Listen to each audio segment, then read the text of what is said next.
The Late Night Alternative with Iain Lee on Talk Radio. We have ways of making you talk.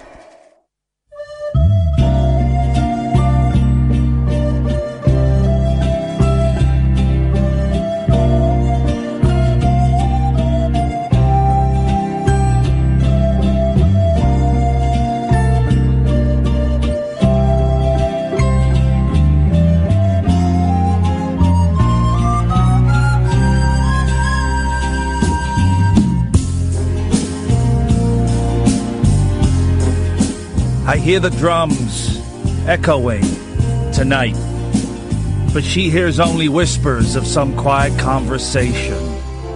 She's coming in. 12:30 flight. The moonlit wings reflect the stars that guide me towards salvation. I stopped an old man along the way, hoping to find some long-forgotten words or ancient melodies. He turned to me as if to say, "Hurry, boy, it's waiting there for you." It's gonna take a lot to take me away from you. There's nothing that 100 men or more could ever do. I bless the rains down in Africa. Gonna take some time to do the things we never had.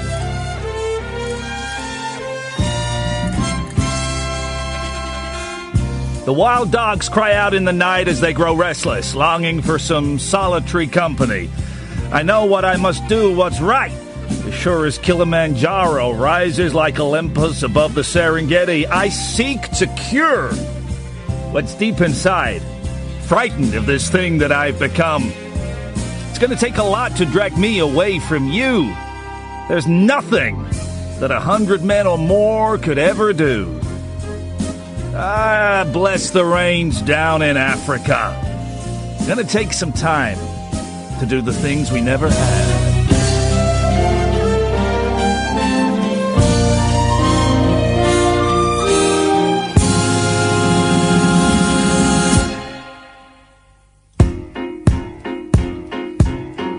Hurry, boy! She's waiting there for you!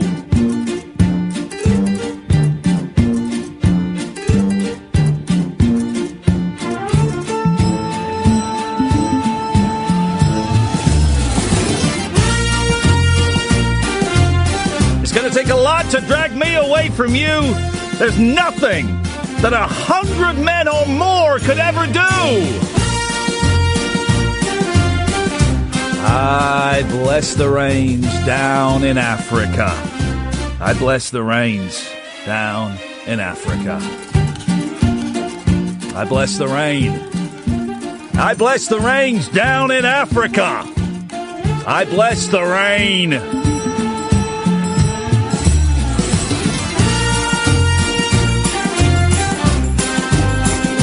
I bless the rains down in Africa. I bless the rain. I bless the rains down in Africa. I bless the rains down in Africa. Gonna take some time to do the things we never had.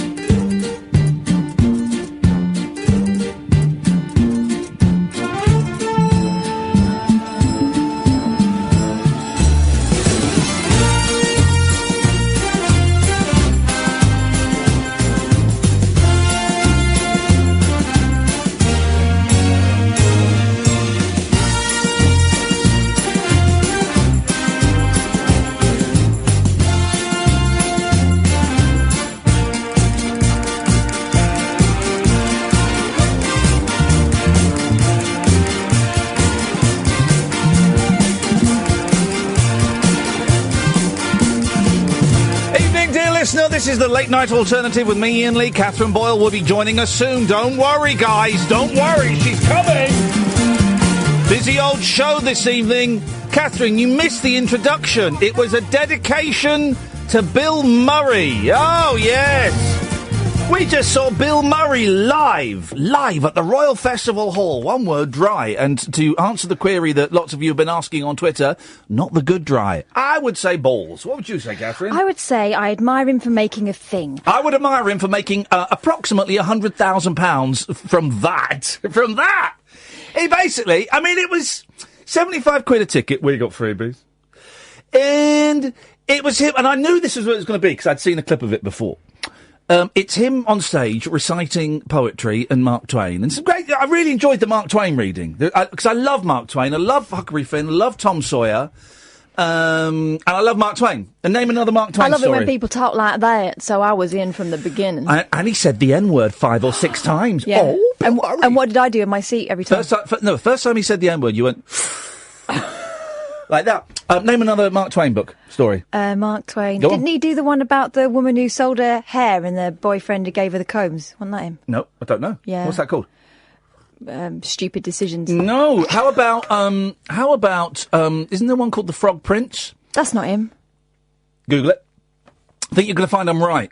He did one with frog in the title. I know that much. It wasn't the Frog Prince in Nana. He also did the one where the person goes back in time. Bing Crosby made a movie of it called A Connecticut Yankee in the Court of King Arthur. So I'm going to say a Yankee in the Court of King Arthur. Right. Is a Mark Twain story. In King Arthur's Court, yeah. Yeah. Okay, well, we can if you want. Well, I'm going to say... I think the one you were talking about, the frog one, was the celebrated jumping frog? Yeah, sure, why not? Mark Twain's great. Bill Murray charging 75 quid a pop. Fair play. So he comes on. There's a world-famous cellist, a violinist, a pianist, and a page-turner for the pianist. And they come out, and he reads Mark Twain and Hemingway. Always needs an assistant. Yes. Mark Twain and Hemingway and what have you. Oh, hang on a second. Look, before we do that, can we just get the latest baseball results from Australia? Picture, Phil? Good evening, good day. This is Wally Dingo with your Aussie Rolls Roundup. Weekend winners were Melbourne, Hawthorn, Sydney, North Melbourne, Geelong, Richmond, Collingwood, the Eagles and the Giants. I'll see you next week or I'll be down to Bondi. Bye. Thank you very much indeed. 35 minutes on Bob Mills's show, 35 seconds on mine. And it was... and this wonderful trio played some wonderful music. Now, had it been one or the other... I could have dug it, because the music was great. I love a cello. You know, I think a cello is the most shaggable instrument. I don't mean it makes the sexiest sound. I mean, it's the You can put your legs around it and it's got a hole in the middle. The instrument I would most like to copulate with. Okay. I tell you what I find cute, though. Trumpets with the bowler hats in the end. Yeah. They're nice. Saves you putting your fist in.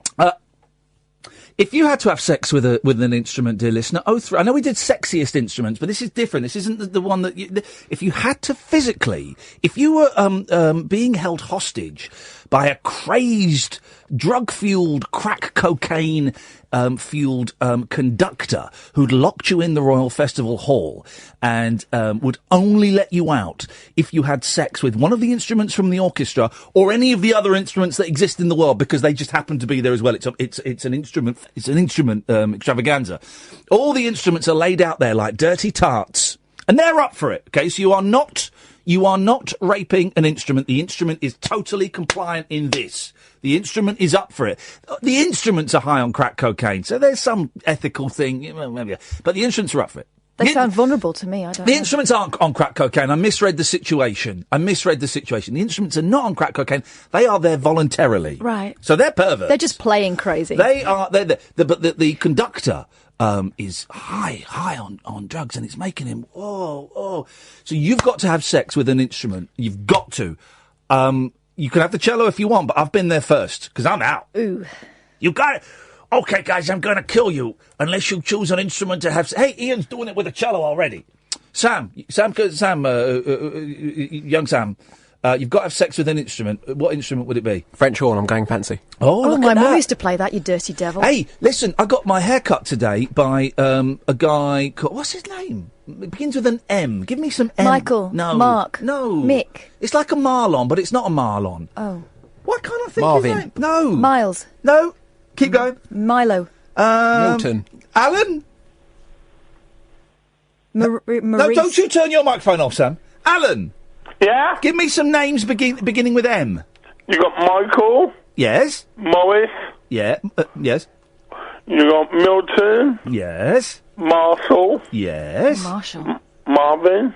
Yes. Mark. Yes. Murray! Oh. It was Murray. You never said if it was male or female. Well, so Murray, right, he's a young man, and I respected Murray until today. When he's young. How old are you, Sam? What, you 12? 25. 25. Okay, he's a bit younger than you, maybe a little bit. Oh, he's about the same age, right? And they were playing The Police in there. Normally it's all this F-U music, F-U, up your B, you C-hole, all of this music. It was the play. He said, do you like the music we're playing today? A little bit less swear words. I went, yeah. He said, my favourite band is Nickelback. Oh. Unbelievable. It's not just me. At which point you took the clippers and said, no thanks. I'll let you talk to that person who's calling in. But yes, his favourite band is Nickelback. Early Nickelback, he said. Jeez, there are Nickelback periods. That doesn't make it any better. But then he said, and I said, mate, and we did some joking banter. I went to get up and walk out and all. We had a little bit of banter. And then he said, I'll go on. I'll tell you who I really like. Right? It's a young man. Daniel Bedingfield. Oh. And I said, I was rude to Daniel Bedingfield once. I had a massive row with his PR woman. So I was rude to him, but he was a dick. Comme ci, comme ça. Oh, comme ci, comme ça. Comme ci, comme ça. I'm going to write down. Let's go. Stay there, Alan. I'm coming to you in a bit. Let's go to Dan first. I've got to write a little post-it note. Yes, Dan? Hello, mate. How are you? I'm all right, Danny boy. All right. I'm writing a post-it note, Dan, because I forget this. Right. And I'm writing. I stick this in. Swearing too much again. Yeah, I'm writing 10-year-olds listen. 10-year-olds listen. There we go. Okay, can you write another one as well? Yeah. Stop, Ian, what do you think? Stop the right? Cockney shouting. Stop the what? Cockney shouting. All right, it's Cockney shouting. All right, Ian. Oi, yeah, Dan. Oh, yes, man. Dan boy. To be fair, Yeah, we need to get in a Cockney mood anyway, because Danny Dyer's daughter's on Love Island, so Cockney, all right. We watched a bit of Love Island. That girl with the Don't pink spoil it. pants. Don't spoil it. I haven't watched it yet. Oh, here's the spoiler. There's not going to be any love. There's going to be plenty of the other. Rah. Yeah. All right. What do you think about Tom York being the musical genius of the 21st century? That statement. I think that's Tom York from Radiohead. Indeed. I haven't heard any Radiohead music since OK Computer, so I started listening to. I got halfway through track 2 on Kid A, and I went, nah, I can't be bothered. And that was the last time I listened to him. do you know what I think you should go? Try In Rainbows, because that's like, they released that in 2008. Yeah. And that's quite, they've got like some, I mean, one of them, Body Snatchers, they've got like a nice riff on it and stuff. Well, could you tape it and send me a copy of the tape, please? Of the tape? Yeah. We'll just listen to it on Spotify. Well, but I haven't got a Spotify account, so it shuffles them. What about YouTube? I can't be bothered. Oh, well, sing me one of their songs from it. What, from there? Yeah. What? This is Body Snatchers. I do not understand what it is. Can we do it in a Chris Tarrant voice? Yes, mate. Go on. I do not understand. You absolute lunatic. Thank you, Dan. What a lot of fun. Bill, what instrument would you have sex with? Just for kinking, is probably an accordion. Oh, mate, that's gonna smart. Well, yeah, I didn't really think about it. You put it on the spot. Was that a question? Yeah, it is. Well, of course it is. I'm just typing it on Twitter. So, what instrument would... What would you do? A cello. What would you do? Well, what would you do? A cello. Oh, a cello. I thought you said shut up. Oh, sorry. I thought you were going all Cockney again. Shut up. I said a cello. Oh, all right. I'm watching you. In a different way than normal. What, with your pants on? Well, yeah, and I'm not in the bushes, and it's on YouTube. Well, I can see Kath. She's just, you're a salt. You're a right little treacle, ain't ya? Thanks very much. Listen, I've been meaning to ask you, when they say treacle, do they mean treacle tart? Sweetheart, yeah. Yeah, All right, sweet, okay. Yeah, that's it's a sweetheart. Well played, son, well played, Ian. Got you out of that one, Billiam? Got me out of that, yeah. I was a little bit caught up in my feet there, wasn't I? There we go. So, Bill, tell us what's going on, because your life is in a constant turmoil, and I'd love to know what's going on with you, mate. Yeah, it's all good, mate. It's all good. It's sort of just nice and neutral at the minute. That'll do. So, yeah, you just got to go with that, ain't you? You got to go with that. What, have you got anything for us? Sorry, mate. My mind went somewhere else. I'm not asking if you're holding. I was going to say you're being a bit public there, mate. No, I'm joking. I was reminded. Who was it? I was. I was reminded the other day of the boredom. There's a series starring Benedict Cumberbatch where he plays a heroin addict. Is it on Netflix? It's on Sky, I think. There's a big posters of him in the bath. Now, I've not seen it, but I've read some reviews of it. And he's a heroin addict. And apparently, certainly the first episode is about him trying to get heroin. And I read a review, and I was reminded of how boring it is being a heavy drug user or a drug addict. It's so boring. Because that's a lot of wasted time. It's the amount of time, right, weeks I've wasted sat in my car, right, because the dealer said, I'll meet you by West Hampstead Station at midday. So I would get there at 10 o'clock, just in case he got there early, right? Then I kept texting, I just got here early, whenever you're ready, I'm here. I'll be there at midday. Midday comes, doesn't turn up. 12:30, you text him again. He said, "Yeah, no, I'm going to be there in a bit. I just had to do a delivery. I'm coming. I'll be there in a bit. I'll be there." And I've often waited there till like 5, 6 o'clock in the evening. That's 8 hours of waiting. And then you go back with your stash and you start using it. And pretty much, Bill, from the first, second, third hit, you're thinking, right, how long is the rest of this going to last me? Yeah. And you're thinking, right, and you might have, I don't know, you might have, I think it's cocaine, 4, 5, 6, I don't know, gram. You've got a lot of stuff then. You're thinking, how long is this this is going to last me until like 3 in the morning. And then I'm going to, oh no. And you get on the phone again. God, the bored. And it's so boring. Being a drug addict is primarily about waiting. Waiting for what? For the man. And then if they would come round to your house, right, or you would go round to their house, you had to have an hour at least of the most boring, inane conversation about 9/11 or about football. You'd be sat there. That relates more to me with the marijuana. Yeah, you'd be sat there waiting, and they'll be talking about their latest theory on 9/11 or something. And half of it because you're bored. Well, and then an hour and a half there, they go, "Hey, shall I skin up?" Yes, mate. That's what I'm here for. Yes, shall I rack up a line? Yes, that's what I don't like you. I don't want to be with you. I'm only here because I'm an addict and you've got what I want. Just shut up and take my money. Shut up and take my money. But you want to be seen. Here's the weird thing. You don't want to be seen as rude to the dealer. Rude? To the man who's trying to kill you? Yeah, exactly. This is the insanity of it. He's taking your money. And he's taking your money, and he's probably cut it with a little bit of vim. Yeah, he's treating you like a mug. Oh, God, completely. Completely, but you don't want to be rude, because if you're rude, he might say, do you know what, don't come round here no more. And you will buy, oh, it's awful. Don't take drugs, kids, because it's boring. It's the most boring thing ever. It's a setback, a permanent setback. It's a permanent drug addiction. It's a permanent setback. There we go. And Ian, I had something for you. Yeah? It's a game. It's polite, don't worry. All right, well, thanks very much, Bill. We'll play it next time. 0344 499 1000. We'll start the show in a minute. The late night alternative on Talk Radio. Set free your mind. Let your fancy take flight. Conversation gets curiouser by the glow of moonlight. The late night alternative with Iain Lee on Talk Radio. So Kath and I went and saw Bill Murray reading some poetry and some Mark Twain and stuff, whilst there was like a classical quartet trio playing. And either or would have been great. The music would have been great, or Bill Murray reading would have been great. Together as a thing, I didn't really enjoy it. Then my friend Mel, who you've met, who dropped off that Game Gear for me. Mel said, my mate went to that tonight, and she loved it. Laughed and cried. Well, you would, though, if you paid £75. I suspect her mate probably got a freebie as well. I've got a feeling her mate got... And it was lovely, lovely, lovely. And very kind of the Royal Festival Hall to arrange us the press tickets. We appreciate it. Kind. Oh, God, I'm just arguing with someone who's put me down. Yes, exactly. So, this accidental partridge, where, people tweet stuff like, oh, I'm really loving Wings. They're so much better than the Beatles or something.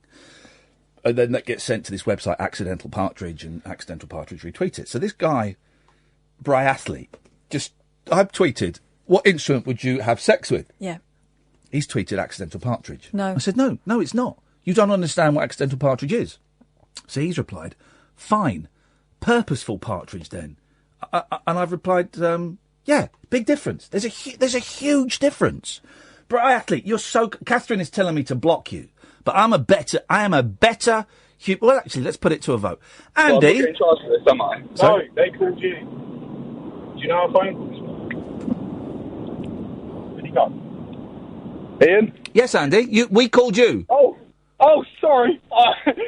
Sorry, my first time caller. Yeah, we called you, Andy. Do you not remember the chain of events? You phoned us, then we rang you back, you muppet. Sorry, I completely forgot. Listen, there's a guy on... Andy, hang on, this is important. There's a guy on Twitter called Briathlete who's calling me accidental partridge. Do I do what Catherine says and block him, or do I be the bigger man and allow him to follow me?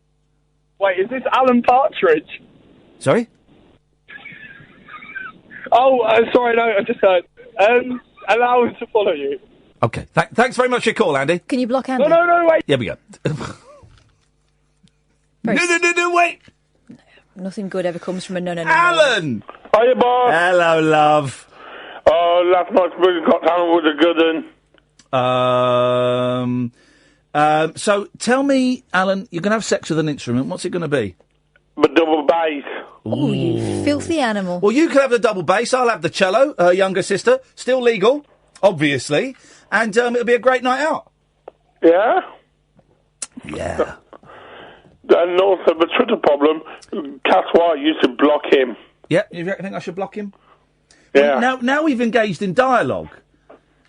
And if I block him, then I'm going to look like a bad loser. You have to Here's the thing. I can't focus, Alan, and I tell you why I can't focus. And I couldn't focus at the Bill Murray show, thank God. And I can't focus on the Iain Lee show, unfortunately, because as I was driving into work, I drove into the Talk Radio car park, which is there's not much space in there, right? Yeah. And the phone rang, and because we was in the Talk Radio car park, you're allowed to answer the phone because it's not the public highway. Okay. So I picked up the phone, and it was Catherine saying, I've got us tickets for Bill Murray. And then as she was saying that, I smacked the side of my car. There's like a metal... There's this sort of little fence made out of metal poles, right? And I smacked my car into it and knocked it down. And I went, oh, bums. So I got out, 2 massive dents in the side of my car. No, how much that's going to cost? Well, it's not going to cost anything because I'm not going to fix it. Because here's the thing, right? I can't really afford to fix it. I don't want to fix it. But it's that... And this is what you do. Whenever you bump a car, scrape a car, knock a car, right? And this is 2 quite big dents, right? I got out and I stood there looking at it. I looked at it from a different angle to see if maybe it would... And then I licked my fingers and I rubbed it. I licked my fingers and I rubbed a dent to see if it would pop out? What is that about? Well, sometimes it's paint, isn't it? And it comes off. This was a dent. It's more of a gouge. It's more of a gouge. It's a gouge. And I licked my fingers. So this is why we don't like scrapes and bumps and knocks on cars. Because it reminds us of our mistakes. It reminds us that we are fallible. It reminds us that we are stupid. It reminds us that we don't pay attention, okay? And it's going to stay on there now. It's going to stay on there. And here's the other thing, Alan. When and you'll relate to this, because you're a bright guy. Yeah. When I am feeling out of sorts, and by out of sorts I mean... Depressed, or anxious, or... wanting drugs, or wanting to go and do... Sorry. Have you got to go? No. Okay. No, God. Turn one of the tellies off. How many of the tellies? How many of the tellies has this guy got got on? a nerve centre. Are you working in a CCTV in the shopping mall? No. Okay. Or I'm wanting to... Basically, it means that I'm not... Whenever I get a speeding fine, or I get caught in a bus lane, or a parking ticket, or a little knock, it's always because I've lost focus slightly. As you have. And it means I'm not quite up to speed, Alan. So something's not quite right in my psyche, is what I'm trying to say. So the vibe's not quite there. The vibe is not quite there. How can we rectify the situation? Alan, that's just something we just don't know. 0344 499 1000. I'd say a pretty good start to the week for us. Iain Lee, Katherine Boyle, the late night alternative only on Talk Radio. Experience the unconventional. Hello. The unpredictable. Don't you think that's a bit weird? And the completely unorthodox. It was my birthday. With rule-free Iain Lee. I was just trying to generate a bit of content. The late night alternative with Iain Lee. Hate alarm clock. Hate going to work. On Talk Radio. 0344 499 1000. Thank you to everybody who came and saw the show that Katherine and I did last night, the Rabbit Hole podcast and TV show, last night in London. About 100 people turned up. We had about 240 people watching us online. So thank you to everyone who came. Thank you everyone who watched it. By the end of the night, about 700 people had seen that version. And it went really well. So we tried to stream a TV show using my laptop and in front of a live audience. And do you know what? It pretty much worked. A couple of things I'd do differently. I'd get some lights in so that we can see Katie Puckrick a little bit better. I'd spend the sound was a little bit out of sync, and I'd have left the microphones open during the films because there was those films got a lot of laughter, didn't they? They were really great. Gales and indeed howls of laughter, and you couldn't hear that if you were watching it at home. So about 700 people watched it by last night, but the sound was out of sync. And so Matthew fixed it for us. Matthew Stevenson fixed it, and now nearly 1,000 people have watched it. If you want to see the show, it's about 40 minutes long. It's me, Kath, messing around, chatting, talking to Katie Puckrick about Sparks, about breastfeeding, and about 30-year-olds living with their parents, and some really funny, short, silly films. If you want to see it, if you go to youtube.com/rabbit hole, and if you look for the Rabbit Hole television show, and find it, and if we tell you what, if we get 2,000 views, we'll do another one. That would be worth it then, wouldn't it? Because it was a lot of work. It was a lot of faff that went into it. And if no one's going to watch it, then absolutely fine. But if we get 2,000 views, we will go and do another one. But I thought it was good. Did you enjoy yourself? Yeah, I didn't think it was going to work at all. No. So from the moment I realised it was working, it was like a weight was lifted. We just did our thing. Yeah. And Katie Puckrick is the consummate professional and hilarious and great company. She can talk for America. Job She's done. Great. She does prep. When she comes on this show, she does prep. I had to look up that word when she'd gone. But, well, it was the first time we'd done it, and it was a punt, and it was an experiment, and we expected it all to kind of collapse and go up. Thank you for coming as well, Sam. That was your sister last night, was it? It was nice to meet your sister. And, there may be something in it. There may not be. I don't know. But I tell you what, if we get 2,000 views, then we'll do it again. Let's see. Good evening, Murray. Right, mate, how's it going? Oh! Hey! Hey! This is Nickelback Murray. This is Nickelback Murray. It's not Nickelback Murray. Is it not? No. Oh, it's other Murray. It's other Murray. Okay. It's other Murray, I thought you sounded a lot posher than. But I know Murray will be listening, so I can't be too rude because he'll give me a really bad haircut next time. Hello, Murray. Do you like Nickelback? No, I can't really say I do. Honestly, not much of a fan. Do you like looking at old photographs?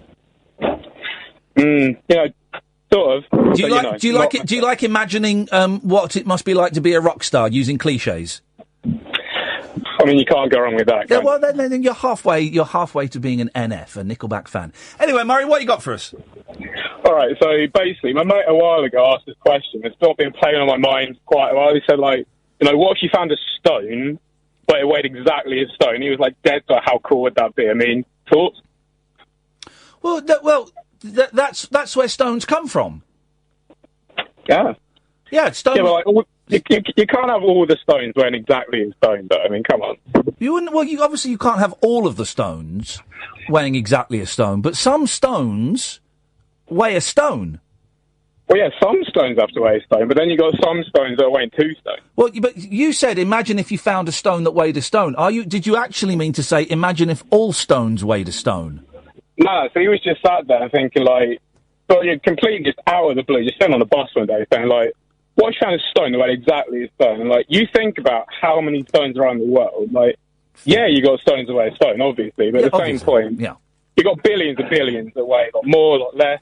And, I was thinking, bit of a stupid question, really, but just sort of stuck with me for a few years. It's not a stupid question. It's one of the cleverest questions. Hey, listen, we just had Alan Caddick on, who got told to turn one of the TVs off by his dad. So you have totally raised the IQ of this show by about 200 points, Murray. Oh, well, there you go. I'll make sure he knows that, because, I mean, he got ripped to hell and back for that one, honestly. Well, excellent stuff, Murray. Thank you very much indeed. Let's go to Gavin. Good evening, Gavin. All right, Ian. Hello, Gavin. This is a musical question for you. Here we go. And by the way, hang on a second. Hang on. Can I ask you a question, Gavin? Me and Catherine are wondering. No, this isn't about you specifically. This is about the listeners, right? And no, it's not about the listeners. It's about the callers, right? Yes. How clearly can you hear me and Catherine as a caller to this show? How clearly can you hear us on your phone as we're talking to you? I'd give you a solid 8. Solid 8? Okay. Solid 8. Okay. Can you hear me as clearly as him? Oh, no, you're louder. Oh, yeah, you're louder than him. There. Okay, just to be specific, is Catherine louder, or is it just that her voice is more piercing, it's more annoying? No, honestly, Ian, she's louder. Yeah, she's louder. Okay, and more annoying. Okay. No, bless her. No, she's not. Piercing, like those sirens they used to use outside shops. It's like Peter Cook and Dudley Moore. Dudley always used to beat Peter Cook by toning his voice a little bit louder so they could hear him over his shouting. Yeah, so that's what Kath is doing. No, she is honestly. So Kath is Dudley Moore to my Peter Cook. Oh. I like that. Well, anyway, yeah, man. Yes. Anyway, yeah. What's your favourite guitar pedal? Jesus. sorry, can I rephrase that, Ian? Yeah. What's the most influential guitar pedal? Well, that's a different question. Yeah, man. Favourite guitar pedal is the flange. Oh, you can't beat a bit of flange. But the most influential guitar pedal has got to be the baby wah-wah. The baby wah-wah? Well, that's what it's called, baby wah-wah. What, do you mean the Vox wah or the colour sound wah? It doesn't matter, wah-wah. All right. How about a distortion pedal? I suppose so. I don't know. I've never been yeah, I suppose so. Well, no, because you don't need a distortion pedal. You can do it with the amp. So but no. What if you blow the amp up? Well, then you can't play anything. Well, then you need a distortion pedal. Well, no, you don't, because if the amp is blown up, the distortion pedal ain't going to do jack. No, you can have a quiet amp with distortion. Okay, fine. I still say a wah-wah, and I'll fight any man that says otherwise. What? Phase pedal, like Johnny Marr and the Smiths. Oh, for goodness sakes, man, what are you talking about? Here's the thing. Now, Alistair. Hello. Yes, now, Alistair, I'm not going to let you on until we've had a woman phoning up. Okay. Right, because we've had no women phoning up, and I'll be honest, the first 37 minutes have been awful. Sausage party. It's been a sausage party. So, Alistair, what I would like is if you could put a plea out to womankind, the sisterhood, and explain to them that you need them to call in, otherwise Don't explain. No, all right. Then say that you need them to call in, otherwise you don't get on. All right. So away you go, Alistair. Okay. To all the female listeners out there tonight, a plea from Alistair here. Can you please ring in, and then you can speak to the wonderful Iain and Kath, and also I can speak to them too. There we go. You see, you heard you heard the desperation in that poor soul's voice. If we don't get some Caniston, estrogen. Oh my God. If we don't get some estrogen on this show, then Alistair doesn't get. Then Alistair, hang on a second. Let me take that call. Hello, madam. What's your name? Hello, madam. What's your name? Madam? Oh, me? Yes, you. Oh, I thought you said Adam, and I'm a girl. I'm called Sydney. Hello. Hello, Sydney. You're right. Yeah, I knew he knew my name, calling me Adam like that. I call you Adam. I didn't call you Adam. He called you Madam. Oh, Madam. Well, normally that's followed by, will you please leave? I took that from Homer Simpson, by the way. Well, a lot of the best philosophy comes from Homer Simpson. Have you called in? Why have you called in, Madam? Sydney? I kind of called in to tell you off a little bit, actually, Ian. Oh, I like it! Excellent. I like it. Yeah, go on. Oh, yeah, no, it was a little Twitter thing the other day. I don't get involved, obviously. Yes. But she's about to get involved. But I am going to get involved. Yeah. No, you piled on some... No, I didn't. Mad old lady. Well, hang on a minute. No, I didn't. In that one sentence, you've been significantly ruder than I was in the entire exchange when she slandered me. In that one sentence, no, one sentence, you've been infinitely ruder than I was while I tried to correct a slander. How so? Well, you called her a mad old bint or whatever you just called her. I never called her anything. Oh no, she was a mad old bint. No, you can't say that, Ian. But she was. Well, no, but you've just been. I never insulted her once, and you've just phoned up and insulted her, and I'm supposed to listen to you? No. I'm supposed to listen to you to giving me the moral high ground? Oh, you've got that. No, that's wrong. I wouldn't... You just did. Terrible now. You just did. Oh, you've made me feel terrible. No, Ian. I haven't. You've made yourself feel terrible. I've not made you feel terrible. You're right. Exactly. No, you're absolutely right. I would not blame you for my words. Yeah, well, no, you can't blame me for your words. God, you're as bad as she was. No, and I wouldn't. Oh, no, I feel super dreadful. I know I'm giggling because I feel nervous, but that's awful. I didn't mean that. I've just realised... You said it twice. No, and so lightly thrown words can be... Yep. An impact, can't they? You got it. No, and I did kind of know that before I come up and had a go at you. But Sydney, I'm glad to have helped. My absolute pleasure to help. I'm here to educate. Thanks very much for your call. 0344 499 1000. The pwner becomes the pwned. This is Talk Radio! The late night lip service for lovers, loners, and lounge lizards. Yeah, well, where exactly is your accent from? The late night alternative with Ian Lee. I've forgotten your name already, excuse me. On Talk Radio. So Katherine is complimenting me on a T-shirt I'm wearing, which she bought for me, and I just told her I've gone off this T-shirt and I was thinking of chucking it after today. I've had it for about a year. Thank you. It served me well, both of them. You bought me two. It's too wordy, and here's the thing. How is it? Shut up now. Okay. All right. Fine. The show's based on honesty, and well, you don't want our it? relationship isn't. So if you want more presents from me, you'll act grateful. Well, I want more presents that I'll like. And I did like this T-shirt. But my taste has changed. But there is one T-shirt you bought me that I don't like.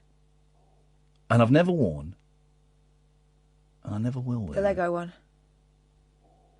No, I like the Lego one. I think it shrunk. It shrank. Do you want to know? No. Okay. No, the damage is done. Just so that you don't make the same mistake. I won't. I won't make any more mistakes or purchases. Well, no. Well, that's a mistake. Not for me, it isn't. You're making a mistake there. I earn significantly less than you. Yes. I took time and effort to buy something. I liked this T-shirt for the first year. Wow. The last 6 months, my taste has changed. Okay. Would you like to know the one T-shirt? Nope. When's your birthday again? It's Saturday, mate. Mm-hmm. So I want to make sure you don't balls this up. And there's still time to return stuff. I don't know why this has turned into an awkward moment. This should be a very freeing, I'm going to say it, a loving moment. This is friends loving each other. This is honesty beyond compare. This is what it's all about, isn't it, Alex? Loudspeaker. Sorry? Yeah, but you need to hear it. But you need to hear it. I'm not loudspeaker. Honestly, bare his soul. Tell him what's going on. Go away, no. No. Hello? Hello, yeah, what's going on? Oh, hello. Hello, Alison. He's right. You don't have it on loudspeaker for him. it on loudspeaker. Sorry, didn't realise we were live. No, well, yes, go on. Alison, listen. Catherine is my best friend, right? Yeah. But we've just literally in the last 35 seconds, we've just fallen out. Oh, why? Because she's arrogant. Well, why do you think she's arrogant, though? Because she doesn't want to learn. Yeah, but is that your perception of her? My perceptions are generally pretty spot on, aren't they, Kath? Are they always? I would say yeah. Yeah, but no one's perfectly. Are they? Well, you're not, are you, Ali? I know it's Ian. No, I'm not perfect. Far from it. No. Here's the thing, right? Catherine buys me some wonderful T-shirts, including my favourite T-shirt of all time, the Bruce Lee one. Right? I love it. My favourite. I wore it 3 days ago. Love it. My favourite T-shirt of all time. And I'm wearing a Here we go. Give up the fags. I'm wearing a T-shirt that she bought me about 18 months ago, and for the first year, I loved it. And then just today, it's partly the design. It's partly because I feel a bit fat. I'm just thinking, I've gone off this T-shirt a bit, and that's fine, isn't it, Alison? We're allowed to go off things, aren't we? Yeah, that's perfectly fine. Of course, it's perfectly fine, and that's what's happened there. And then there was another T-shirt that Catherine bought me that I didn't like. I didn't like it, and I'm not going to wear it. But I would like to tell Catherine what that T-shirt is. She would not like to know. This conversation, as far as she is concerned, is over. Is that correct, Catherine? Yeah. She's given me... If you watch it on YouTube, you can see she's given me what could be described as skunk eye. Right, okay. So that puts us in... We can't see you, but yeah, go on. Okay. Well, trust me, it's a skunk eye. I can't even look at her now. So that puts me in an awkward position. It puts our friendship in a very, very tenuous position, hanging by a thread. What, over a T-shirt? It's not really about T-shirts, though, is it? It's about gratitude. Yeah, but there's gratitude and there's a T-shirt, and then there's actually looking at what life is really about. She's on my side. It's only a T-shirt. She's on my side. Yeah, so why couldn't you just say thank you very much and never mention that you hated it? I've said thank you. No, but thank you very much. But I really, when you get something for your birthday, thank you very much. It's a really great gesture. But can I have the receipt? It's not really my cup of tea. Yeah. So I've never done that either. I have the receipt and I've never done that either. That's just rude. I love. Right. Well, Alison's then there's a lesson to be learned in your friendship, isn't there, about communication? There is, Alison. There is, Catherine. There's a lesson to be learned in your. Say less. There's a lesson to be learned in your friendship. With me. In your communication as a friendship. Exactly, Catherine. Or maybe just one. Maybe just my decisions to buy him anything. I like Alison's outlook on life. She's like a modern-day Cockney smoking Gandhi, or Buddha. I'm a Cockney smoking Gandhi, apparently. I'll just tell you. That's my husband, sorry. Okay. The reason, can I just change the subject a little bit slightly? Just a little bit more squiffy. Please do, yeah. Okay, so me and my husband are lying in bed. We've had our own discussions today about, I've had a really bad day at work and cuts a long story, very, very short. Yeah. We're sitting in here listening to you. We're laying on the bed. I've got one speaker phone in. He's got the other one in. Yeah. And we're chitter-chattering away. And very engaged. And then all of a sudden, I've got up and I've gone and got my facial wipes. And then I started cleaning my bottoms of my feet. And he went, "What are you doing?" And I went, "Well, I was sitting there and I'm laying," because we've got sliding doors that are a mirror that's opposite our bed. Sounds very kinky. And I went, "Well, even though I haven't got my glasses on, I can see that I've got black feet, so I'm cleaning my feet." And he went, "You have got to phone and tell them that." So I went, "All right then." So that's one of the reasons why I phoned. So your husband wants you to have dirty feet? No, he just wondered what I was doing, because we were very, very engaged in your conversation. And then he went, what are you doing? I went, I've got black feet. Alison, Alison. He said, you're cleaning your feet with your facial Alison. wipes. I went, yeah. Alison, put the wet wipes on the floor. Oh, they are, long gone. Take the headphones out and sit astride your husband and just make love. No, it's too late for that. I need to get up in the morning. Oh, come on! Live dangerously, Alison! Do you know what? I've lived dangerously for a long, long time in my life. Now you need a good night's sleep. I need a good night's sleep, yeah. Okay. We do. We have a good laugh, my husband and I. Good for you. Yeah. Well, how come you've got such dirty feet? Where have you been? Well, I went in the garden, obviously, earlier with my flip-flops on. and they were obviously. quite dirty. Obviously. I'm sorry, of course. Obviously, of course you did, yes. Yes. Again, if you've got flip-flops on, though, your feet aren't touching the ground. No, I know, but maybe I need to clean my flip-flops, though. That's the thing. Alison, lovely to talk to you. Thanks for the call. Take care, Ta-ta, bye. bye-bye. Let's go. Alistair! Hello? It worked. Your plea worked. We had 2 women on the line, so now you're free to come on. Hi. I'd like the saxophone, Ian.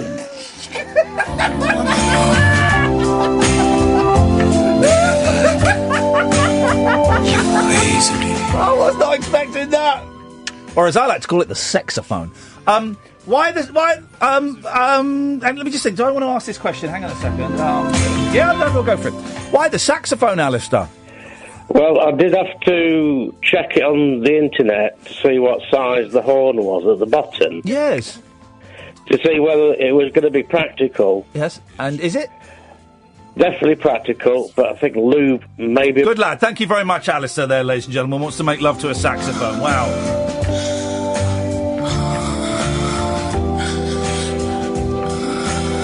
I'd never really listened to this. She's really going for it, isn't she?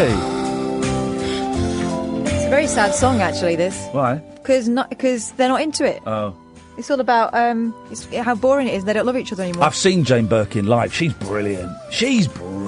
There's a bag named after her. Yeah, Birkin bag. Yeah, well, yeah. I thought it was the Jane bag. Let's go to... Oh, I'm not talking to you. I forgot. Yeah. Yay! Hello, Pat. Hi. Hello, Pat. It's been 15 hours and 20 days. It's been a long time, hasn't it? It really has. Not long enough, some might say. Have you missed me? Nope. Not at all? Nope. I've got a T-shirt you can have, Ian. Fantastic. What's that? It's a black T-shirt. I got it in a stocking for my mum, and it's got, may I suggest, the sausage, and it's got an arrow down. Okay. Would you like that?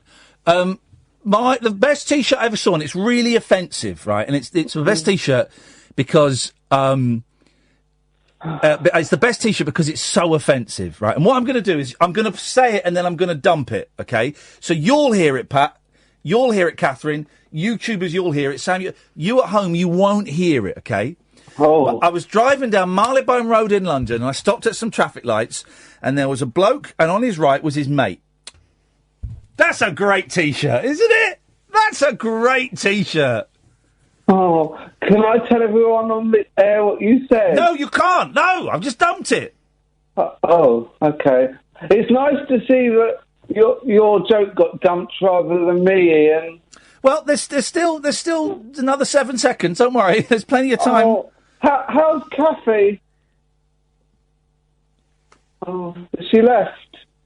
I don't know her, Kathy. Kath. Do you mean Catherine?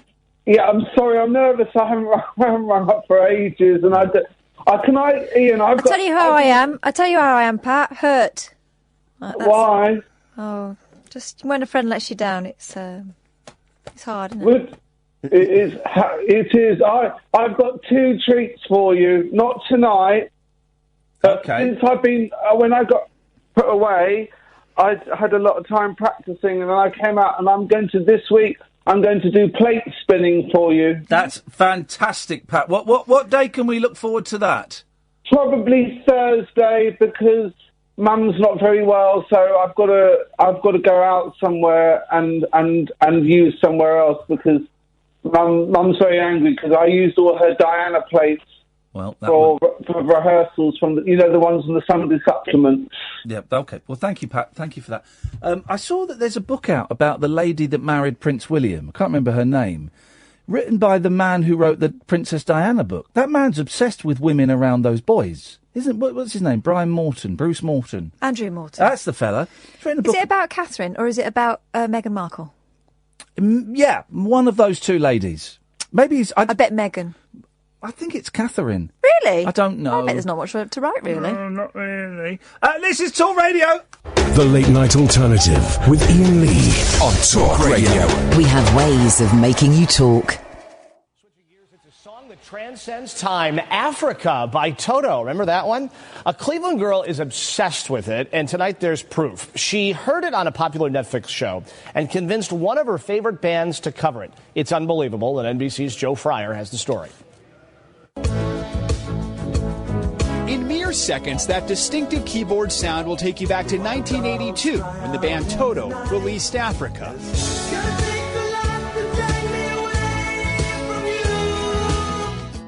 Though it hit the charts 21 years before Mary Clem was even born, she took a liking to the song, especially after hearing it on the Netflix show Stranger Things. In December, she created a Twitter account devoted to convincing her favorite band, Weezer, to cover the song. I thought it'd be funny, thought people would get a kick out of it if I told Weezer to cover Africa. Creative renditions already abound. Last week, the rock band finally responded to Mary's challenge, performing the popular Toto tune, Rosanna. Meet you all the way. Rosanna, yeah. Days later, the group unveiled this. A version of Africa that quickly reached #1 on the iTunes charts. It does blow my mind. I didn't think they would actually end up covering it one day. Today, Toto's Steve Lukather had a message for Mary with help from a special guest. Mary, thank you so very much for putting this whole crazy Toto Weezer thing together. It's #1. I can't even believe it. Me and the guys are just flipped out. That's insane. Victory for a quiet Ohio teenager who found her voice in a retro classic. Joe Fryer, NBC News. It's a good cover, too. We got a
The Late Night Alternative, weeknights from 10 on Talk Radio with me, Iain Lee, Catherine Boyle. You can listen on DAB, you can download the app, or you can go to talkradio.co.uk, or you can watch the show. If you go to youtube.com/Iain Lee, find the live stream and you can watch it there, or you can watch all the old shows. And you can also watch the Rabbit Hole TV show, What We Done Last Night with Katie Puckrick, loads of short films. It's only 40 minutes long, and it's free. And you can go and watch it and have a look. And it's the first one we've done, and I would do things slightly differently next time, but for the first one I'm very, very pleased. It was a technical thing, but also it's very funny and artistically quite satisfying. And we're up to about 900 views already. I'm not even going to count the 650, 700 views we had on the other version. I'm not even counting those. If we get to 2,000 views, we'll do another one. 0344 499 1000. You can call in about anything you want. We've talked about me crashing my car. We've talked about Bill Murray. We've talked about... Oh, yes, what instrument would you have sex with? Deborah's on the line. Good evening, Deborah. Iain, I am so cross with you. Oh, yes. Katherine went out in her own time and bought you a T-shirt and you publicly humiliated her on radio. That is awful. She allowed herself to be humiliated. What? By buying you a T-shirt? That is awful. No, by not being able to take... Well, first of all, Deborah, you're being you're being very patronising towards Katherine. We don't know... No, she isn't. We don't know... No, I'm not. I would never patronise Don't you speak another for woman. me. Don't you speak for No, me. thank you, Katherine. And she sounds a lot better than you do on radio. Well, in a couple of weeks' time, we'll put that to the test when I go away for 4 nights and Katherine sits in and hosts. I suspect it'll be a car crash. Well, car crash. Let's talk about car crashes. You've had your car scrapes, haven't you? Yes, I have. Well, let's talk about car crashes then. Go on then. Along with T-shirts. What would you... What? Oh, a snorter. I'm arguing with a snorter. Suddenly I have the upper hand again. She's a snorter, guys. What would you like to say about car crashes, Deborah? Well, you gouged your car, yeah? Yes. Yep. And then you use that on the radio to emphasise the point. Sorry? I don't think you quite understand what you're saying. Try again. No. Take another run up at it. Listen to me. Your friend I'm listening. I think you should listen to what you're saying. What's that got to do with the car? Because you said car crash radio. Yes. Well, then you said you wanted to talk about the literal car. It wasn't a car crash. It was a scraping of the car. So, but I don't understand what me scraping my car has got to do with Katherine buying inappropriate presents. Because you said car crash. Yes. And then you said you wanted to talk about car crash. No, I don't want to talk about car crash. But you said it. You said it twice. You said let's talk about car crash. Oh no, let's talk about T-shirts. You want to go back to T-shirts? Okay, just focus on one topic at a time, Deborah, and I think we'll start to make some progress. Iain. Now who's being patronising? Iain is. Katherine is. She's patronising you. She thinks you can't have a conversation with me on your own, so she's butting in to try and help you. Deborah doesn't need help. No, I don't. Exactly, Katherine. I'd just like to say, I think you're an absolute awful friend. He is, he's terrible. She's terrible. No, just to clarify, Deborah, who are you speaking to there? Because we both thought you were speaking to the other one, who is an awful friend. Terrible. You know exactly what I'm talking to. I do, but I like Katherine, and I will not have someone speaking to her like that. Well, it's a shame you don't take a leaf out of your own book then, isn't it, really? Because you came on radio and said, she bought me a T-shirt and I don't like it. Yeah. That's awful. No, it's not. It's not. So Deborah, have you not got friends that you can be honest with? Would you rather that your friends wasted money on things that you don't like? I've got friendships where I can be honest and say, hey, listen, I appreciate the gesture, thank you, but I would like you to save money in the future. Katherine? No, you haven't. You've just really hurt my feelings. Oh, she's walking out now, Deborah.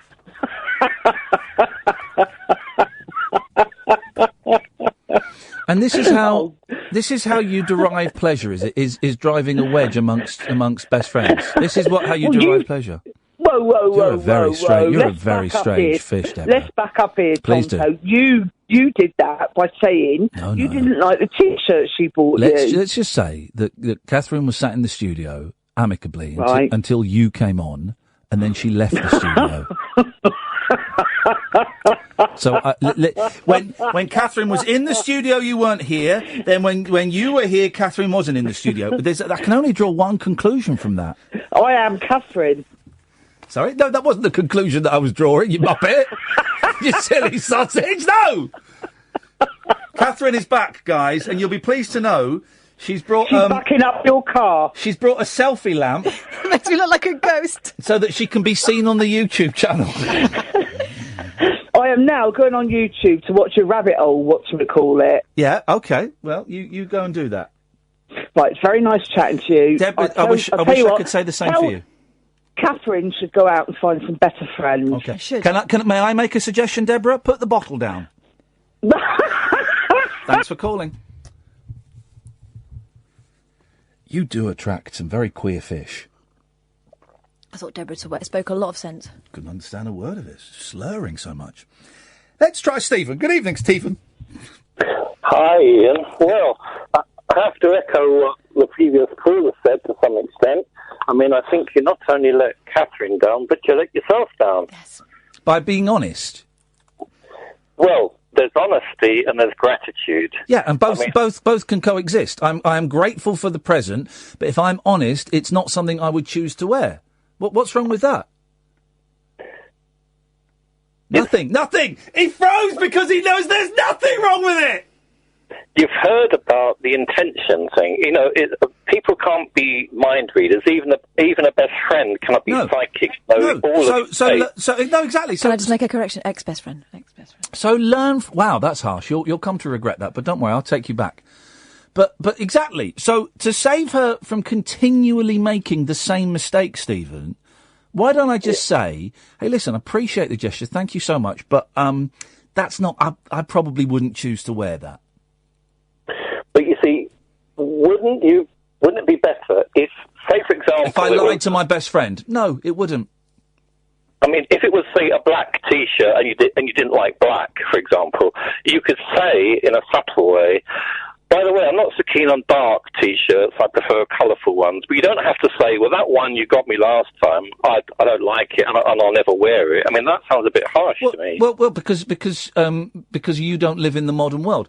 Do you want me to wear something I don't like? Yes. Yes, I do. Not actually talking to you. Yes, I do. We'll have this conversation in a minute, but I'm talking to Stephen first. Stephen. Well, you don't have to wear it in front of Catherine. You don't have to parade it around. So I've got to wear a T-shirt that I don't like that she bought me. I've got to wear it privately? That's nuts! But you didn't have to bring it up in the first place. Well, I mean... Yes, why did he did it deliberately to hurt, that's why.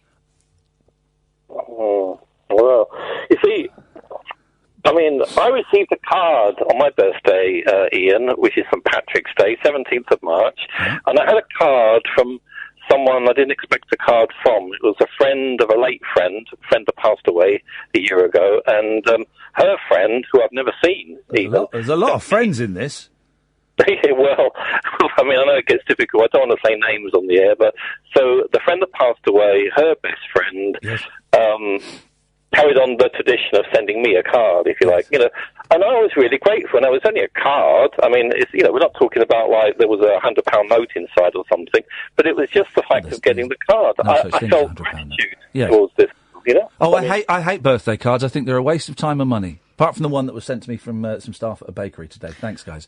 I think people that get birthday cards are selfish. Why? Well, do you know how many trees are being chopped down just to make crappy birthday cards? Oh, and then these are recycled. They've got the recycle logo on. Yeah, but they're not 100% recyclable. So trees have been chopped down for something that will go on your mantelpiece for 5 days. Then there's the carbon footprint of it being posted in one part of the country and then being delivered to another part of the country. I think birthday cards are very, very old-fashioned, selfish. The cards are still up. She sent me a birthday card and an Easter card, and I've got both still up. I'm sorry, Stephen, I didn't realise you were a weirdo. I do apologise. Can I mention about your car thing?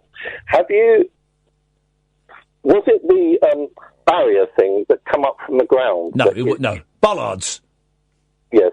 Now, the same thing happened to Mike Graham. No, it was. No, I know. I was there when it happened to Mike Graham. No, it wasn't that. It was near that area. Me and Kath were there when it happened to Mike Graham, and one of the silly person who works next door and put up these bollards by his parking space, and one ripped. Do you remember that? It ripped Mike Graham's undercarriage. Yeah. But Mike Graham's a terrible, terrible driver, and I'm going to say it, an awful human being. that. Mike Graham. Have you ever met him? Well, I've spoken to him on air. He seems pleasant enough. I mean... Yeah, well, it's an act. You meet Mike Graham. You can tell him this tomorrow if you want. You meet Mike Graham in the flesh. He's a disgusting human being. Foul. Well, I've shaken hands with you, Ian. I don't know. I don't think you remember that, but I've yet to have the pleasure of shaking. Hang on, let me just think back. Let me go through my handshakes. Were you the short guy with glasses and dark hair? Short? No. Well, I don't remember it then. Sorry. You're the tall guy. I'm tall, 6'1.5". Yeah, I remember you. I remember shaking your hand. It was right hands, wasn't it? Yeah. Thank you, Stephen. I remember that perfectly. Thank you very much indeed. One of my greatest ever handshakes, even though he's a weirdo. 0344 499 1000. This is Talk Radio. Moonlit musings from mums, madams, and meat packers. Oh, never mind, I must have misheard. The Late Night Alternative with Ian Lee. The station's brilliant. On Talk Radio. 0344 499 1000. If you go on Twitter, Mike Graham is currently arguing with Raheem Kassam.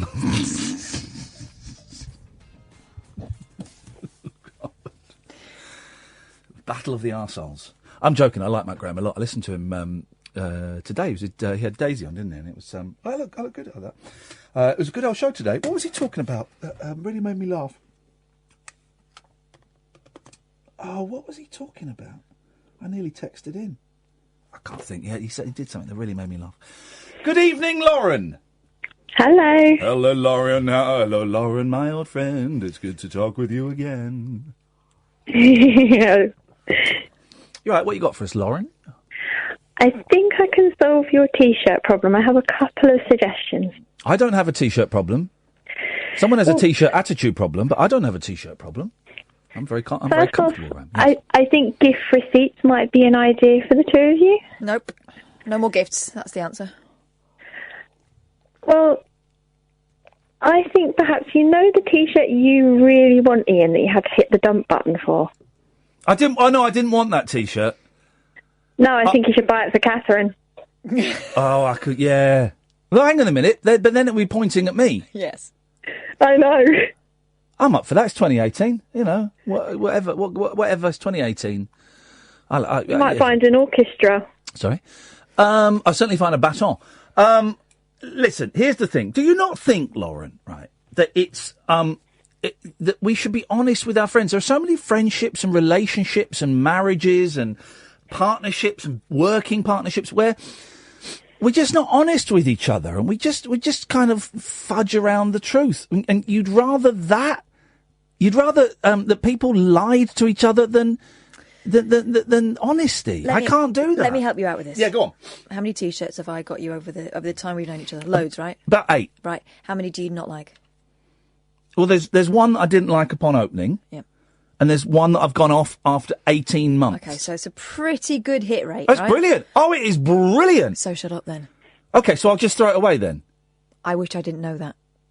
Well, so all right, I won't throw it away. I'll keep it. You can use it to polish the dent in your car. I'll polish your dent in a minute. Oh, don't say that. That sounds awesome. I didn't mean that. Please, for God's sake, don't take me to a tribunal.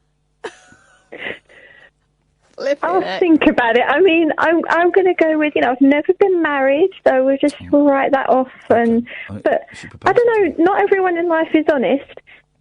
Do you tell your kids Father Christmas is real? Well, yeah, because Father Christmas is real.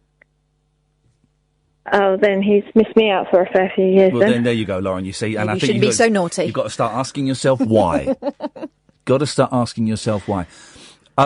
Honesty is the key thing, and I've spent a lot of my life, and I don't mean honesty for the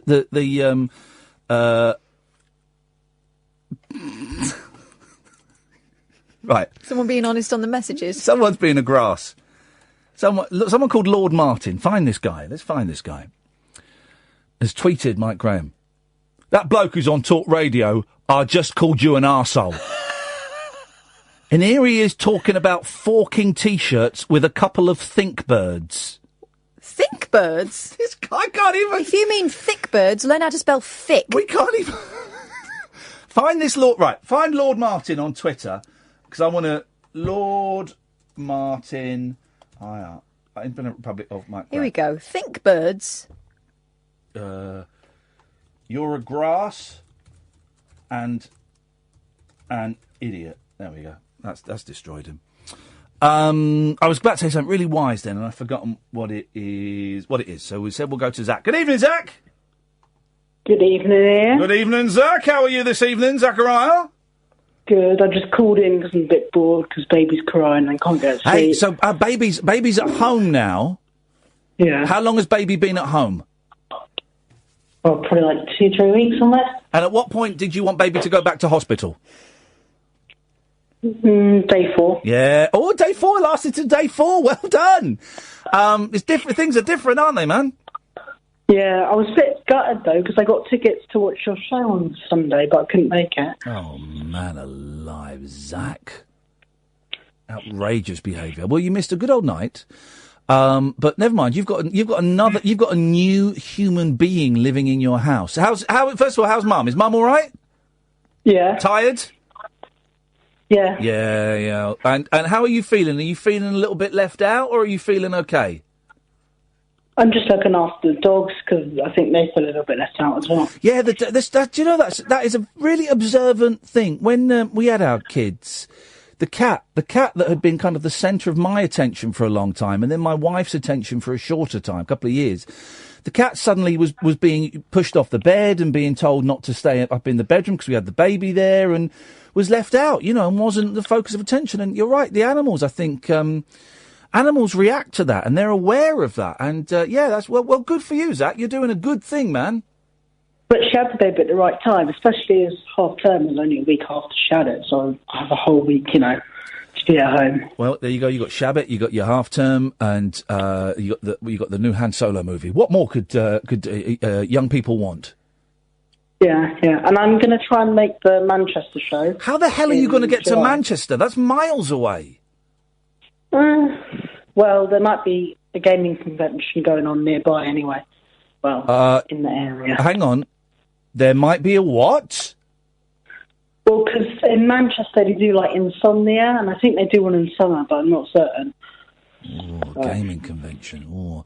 Well, let us know, man, because it's a long old way to go, and I don't want you. It's a long old way to go. All right. All right, man. Well, listen, nice to talk to you, Zach. Have a good night. Cheers, ta-ta. 0344 499 1000. Good evening, Wayne. Good evening, Ian. How are you? I'm very, very, very well. Good man. Look at this. Have you seen this? Yes. That's not my bum. Dear God. I'm all right, Wayne. What you got for us? Well, I don't know. I'm just looking after my baby. Uh-oh. So she might just cry any moment. So beautiful. We'll see what goes on. How old is the baby? 6 weeks. Oh, another new one. Look at this. Fantastic. Beautiful. Oh, congratulations. But it's just since she's came, everything's changed, and it's mad, isn't it? You just tell me how it's changed for you. It's just as a dad, you're just I feel like I'm involved in family politics now. I'm having to defend myself. I'm grabbing knives out my back because people are having a go. I don't understand what's going on. Why do you... First of all, this is really common. Because you're right, the whole dynamic changes. From the micro dynamic of you and the baby's mother to then in-laws and grandparents and niece. Everything changes. How has the dynamic changed for you? It's just... I don't know. It's just I feel under attack, and I'm whatever. I don't know. It's just confusing. I'm finding it. From her parents. No, not necessarily. It's just all quarters is whoa, okay. I thought I was doing the right thing, and da-da-da. I think it's just that imbalance of I don't know what I'm doing. I'm just winging it, Well, yeah, most parents do wing it. That's you can read all the books in the world, but there's an element of winging. How are you getting on with your with the baby's mum? Yeah. great. That's the main thing. Right. That's the main thing. Yeah. That's the main thing, right? That's the three of you are the core and the key to this, right? Mm. So as long as you two are getting on, you three are getting on, everything else will work itself out eventually. Yeah. But I mean, the thing for me is like I have anxiety, and I just think, like stupidly, I keep coming off the meds. I don't know why, but I'm like, I don't know. It's that denial of wanting to accept it and Are you coming off the meds with or without your doctor? Without. Okay. Each time. Well, that's stupid. That's a dumb I thing know. to do. I know it is. And are you on or off them now? Off again. How long you been off them? It's all over the place, to be honest. Like I don't know what I'm like. It's all over the place. Right. Okay. Well, this may I suggest that there possibly is a huge dynamic shift within your family. You're right. No, I dropped the phone. That's all right. As long as you don't drop the baby. Keep as long as you've got a tight grip on the other one, that's fine. There is also when you come off meds and go back on and then come off and do all that, it kind of screws up our perception of what people are. It screws up our perception, and it can make us a little bit paranoid. And sometimes we perceive aggression and anger and condescension when actually it's just someone trying to be a bit helpful. So that, coupled with the fact the baby's 6 weeks old, man, I remember 6 weeks, no sleep, that horrible sleep where you're constantly on the edge of sleep because you're thinking, is the baby hungry? Is the baby breathing? That was the constant thing. So, with the greatest respect, right now, you're nuts, man. Seriously, because of the lack of sleep and the meds. My one suggestion would be, well, first of all, it gets easier, right? It gets easier in a little while. You still got a bit more to go, but it will get easier. I would suggest you go to the doctor and have a very honest chat. I wouldn't suggest you go back on the meds or stay off them. I don't know, but I would go and have a chat with your doctor and explain what you're doing and what they would suggest. And then I really recommend you listen to that suggestion. Why do you want to come off the meds now? Well, I've never really been on them long term anyway. Right. You know, I don't know, just never have. Like, just ever. It's like I've always found a way to cope. Well, then you need to make a decision. Do you want to... Do you want to be on them or do you not want to be on them? Because hopping back and forth, that's going to screw you up more. That's going to screw you up, you know, and it's going to mess you up. It's not good for your organs, but also it's not good for your head, man. You're going to be really, really confused. So you need to go and speak to your GP, and together you have to make a decision. And I would suggest that you kind of have to stick to that decision for a certain amount of time. Maybe it's for 2 months, 3 months. And then you go back and see how you feel, and you know, you've got to make a decision and kind of stick to it for a while. I would suggest. You ain't got to do anything, I say, but that would be my suggestion. No, I don't know. It's just like you go. I've got to this point, you know, without any real medication, and then I know he's advised me, take the meds. Yeah. So that's what's going in my head. Really, I go, I've got to this point, I've got here. I don't know, man. If you got to this point and you're struggling, and if there's a way to ease that struggle, it's tough being a new parent, man. It's tough being a new mum. It's tough being a new dad, and quite often, the dad is slightly ignored. And that's just the way it goes, and it's very common, and it's natural because obviously the baby is the centre of attention, and obviously the mother has been through the physical, you know, the 9 months of carrying the baby and the physical trauma of giving birth to the baby. So of course it's right that those two get a lot of the attention, but sometimes the dad can be pushed to one side, and also the relationship with the mum can change a lot between the mum and the dad. And it can change, you know, forever. And that can be difficult to cope with. That can be a tough thing to cope with, man. Yeah. And babies are hard work, and they are vomit machines, and geez, the amount of puke. Has it done a projectile vomit yet? Not on me. Oh, man. You wait till that happens. The first time it happened to me was about 5 o'clock on a Sunday morning. I was downstairs. Baby was about a month old. I was watching 24, and I held him up, and he just... it was like The Exorcist or something. Dear God. And you just have to... You have to hold it and take it, and you go, it can't get much worse than this. But it's... But you are at the very... And I'm sure Catherine would agree. You are at the very start of the most amazing journey ever, man. You're now responsible for that baby and for shaping her outlook and for, giving her traditions and stories and books and films and music and words and jokes. It's the best adventure, isn't it, Kath? It is, and it's it feels like it takes ages. I'd say the first 3 months, you feel like you're wading through treacle, and every day it's like a computer game. Wow, I'm going to shut this baby up now. Yeah, What does she want now? But that is such a precious time, and it'll fly by, and before you know it, you look down and she's not a baby anymore.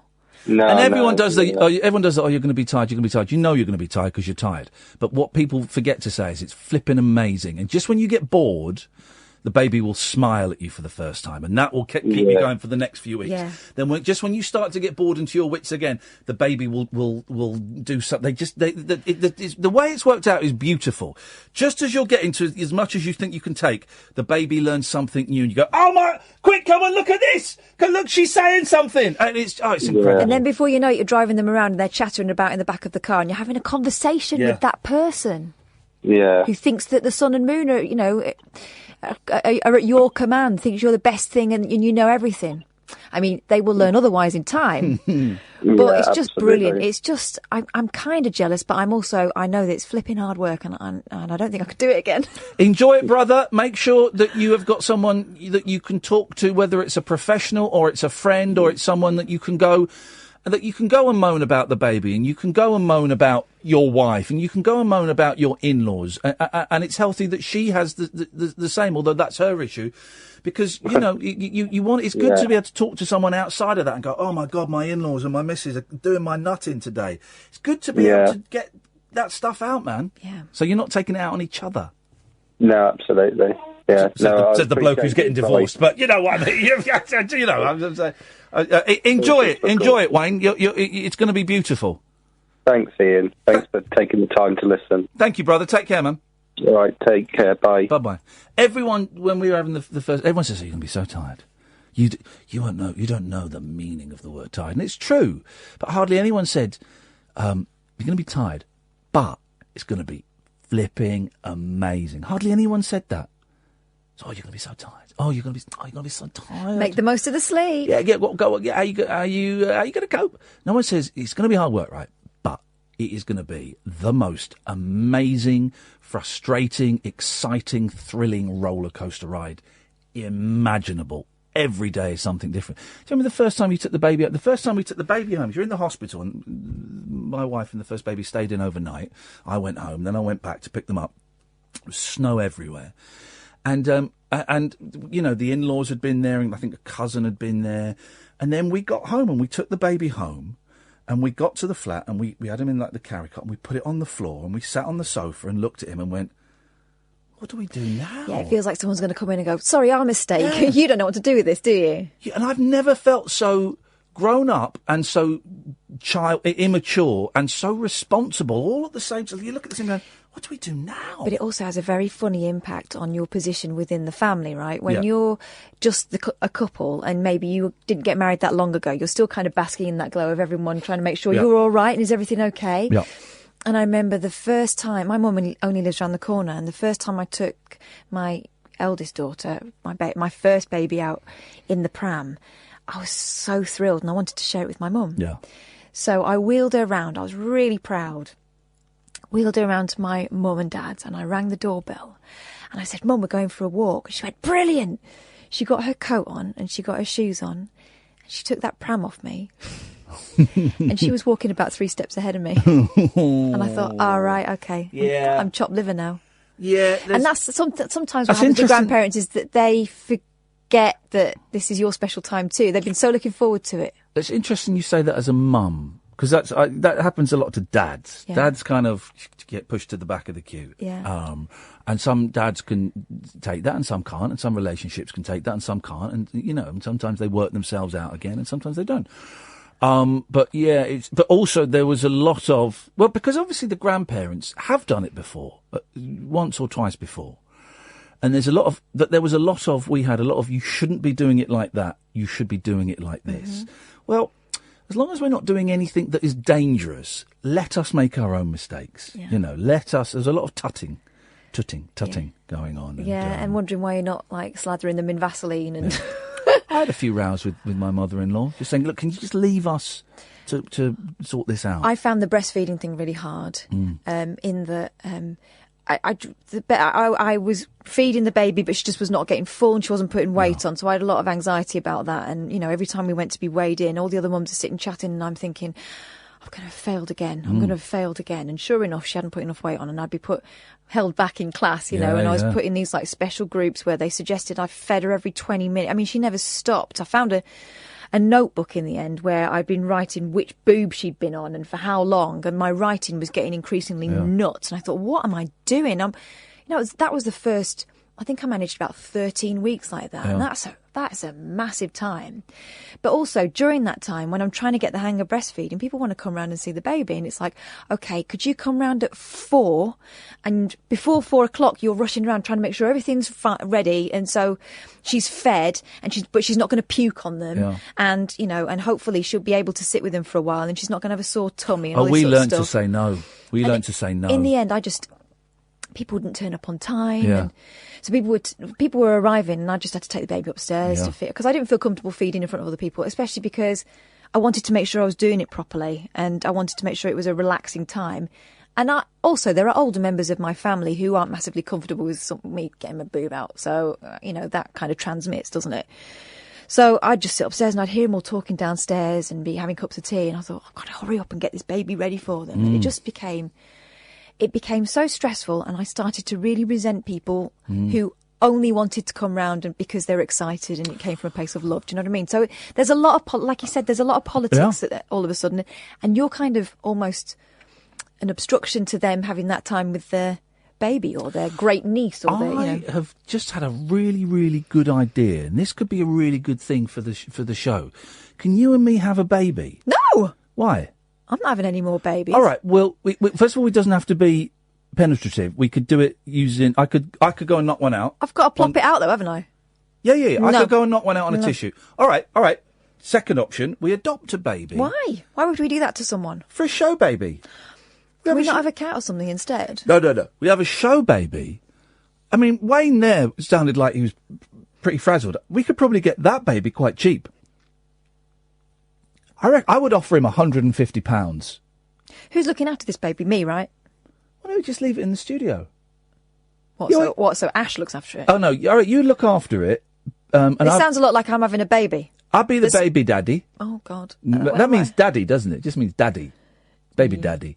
So let's get, if anyone's got a baby that they're not really that bothered about, 0344 499 1000. We're looking for one for this show. This is the Late Night Alternative on Talk Radio. Stimulating nightly emissions guaranteed to open your eyes and your mind. Oh, my word. The Late Night Alternative with Iain Lee on Talk Radio. 0344 499 1000. We've talked about babies. We've talked about Bill Murray. We've talked about cars. We've talked about rabbit holes. We've talked about drugs. We've talked about... It's pretty wide range. We've talked about T-shirts and honesty and how it's better to be honest than to lie to your best friends, even if your best friends throw that honesty back in your face and act like a petulant child. 0344...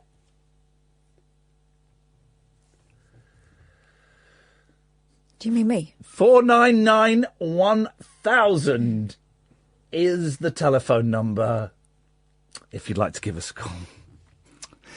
Let's go. Sorry, just remembered a joke I heard the other day. Let's go to Simon in his car.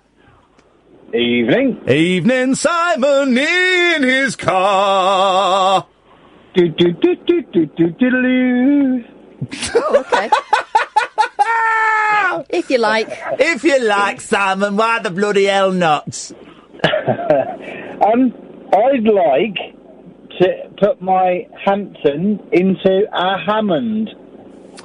Oh, an organ into an organ. Yeah, docking. It's kind of musical docking. Yes. Yeah, do you know what? There is no sound. There's no sound quite as good as the Hammond organ, is there? It's great. I wonder how much one would cost. I tell you what I want to buy, and I'll look on eBay in a bit. I'd love to get a mellotron. Oh, I've never heard of that. Oh, mate, it's you know Strawberry Fields Forever, the Beatles. You know the kind of the sort of the weird string sound, the weird like string sounds on there. That's a mellotron. Yeah. It's like a really early version of a synthesizer, and it's like little tapes. It's little tapes that get played when you press the keys, but there's sort of like a fraction of a second delay between pressing the key and the noise coming. And you can get like supposedly brass, but it doesn't sound like it. But that's what I'd like. Well, I wish you the best of luck making love to a Hammond. Thank you very much. And if possible, if you want a show baby, yeah, I'd like to volunteer my services, please. Okay. Well, you need to find a woman. No, I'd like to be the baby. Dirty boy. Oh, he wants to be the baby? Oh.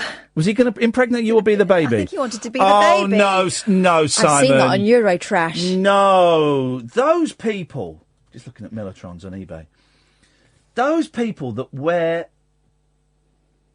a Mellotron for £640. Ian. Oh, look at that. Ian. Yes? Close that window. No. You are buying a house. Yeah. You are going to New York City. Which the house has got a room. You have just room. damaged your car quite significantly. Close that window. The house has got room for a Mellotron. I mean... You know it. A Nobotron. You get that, go on. Get that, well done. You're just trying to get round me. No, I wouldn't want to get round you. No, I don't know. What's that even mean? It's a thing. The old... What's it? The thing. Can we just have up until midnight? We've done an hour and 48 minutes of really hard work. And I know some of you work 9, 10, 12-hour days. Well, bully for you guys. I'm sensitive and I'm an artist. And 1 hour 48, that's not including... Well, it is including the breaks, actually. So it's probably up 1.5 hours. I'm shattered. So can we just, between now and midnight, can we just... take the foot off the pedal ever so slightly and let's just coast downhill. We should do a Bill Murray. I did a Bill Murray at the start of the show. We'll do another one. No. My friend Mel's saying that her other friend liked it as well, but she was sat next to Tilda Swinton. Did her other friend like the N-word? I think that's what she's saying. You're saying that my friend Mel's friends are racist and they like Bill Murray saying the N-word? Yeah, that's what I'm saying.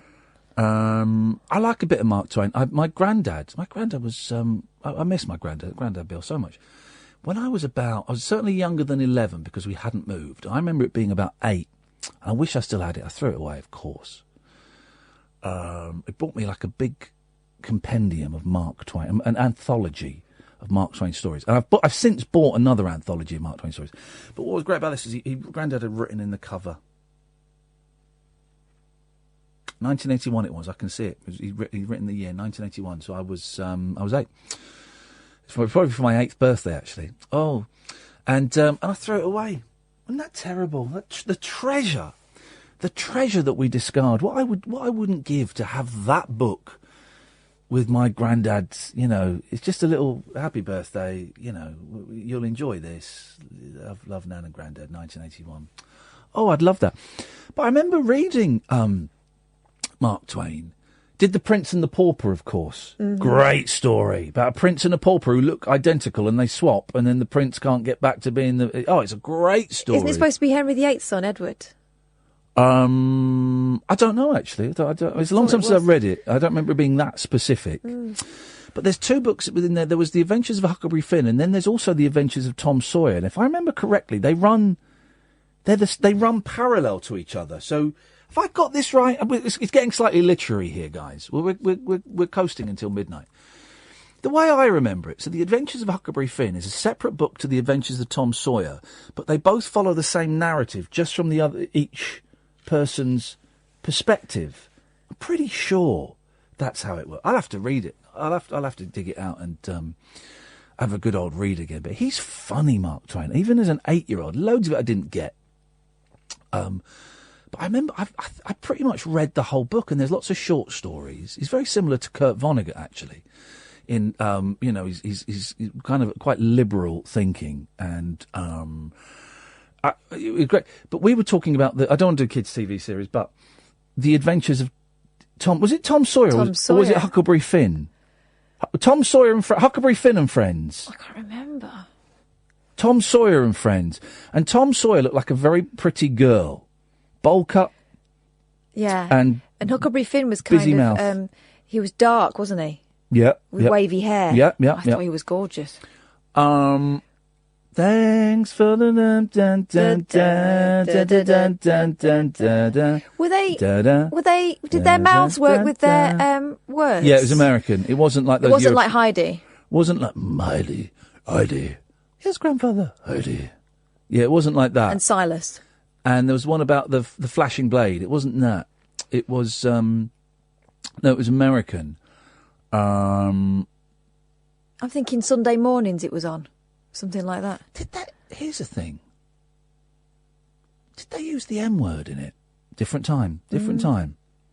Well, it's historically accurate. But... It's also a kids' show. They definitely talked about slaves.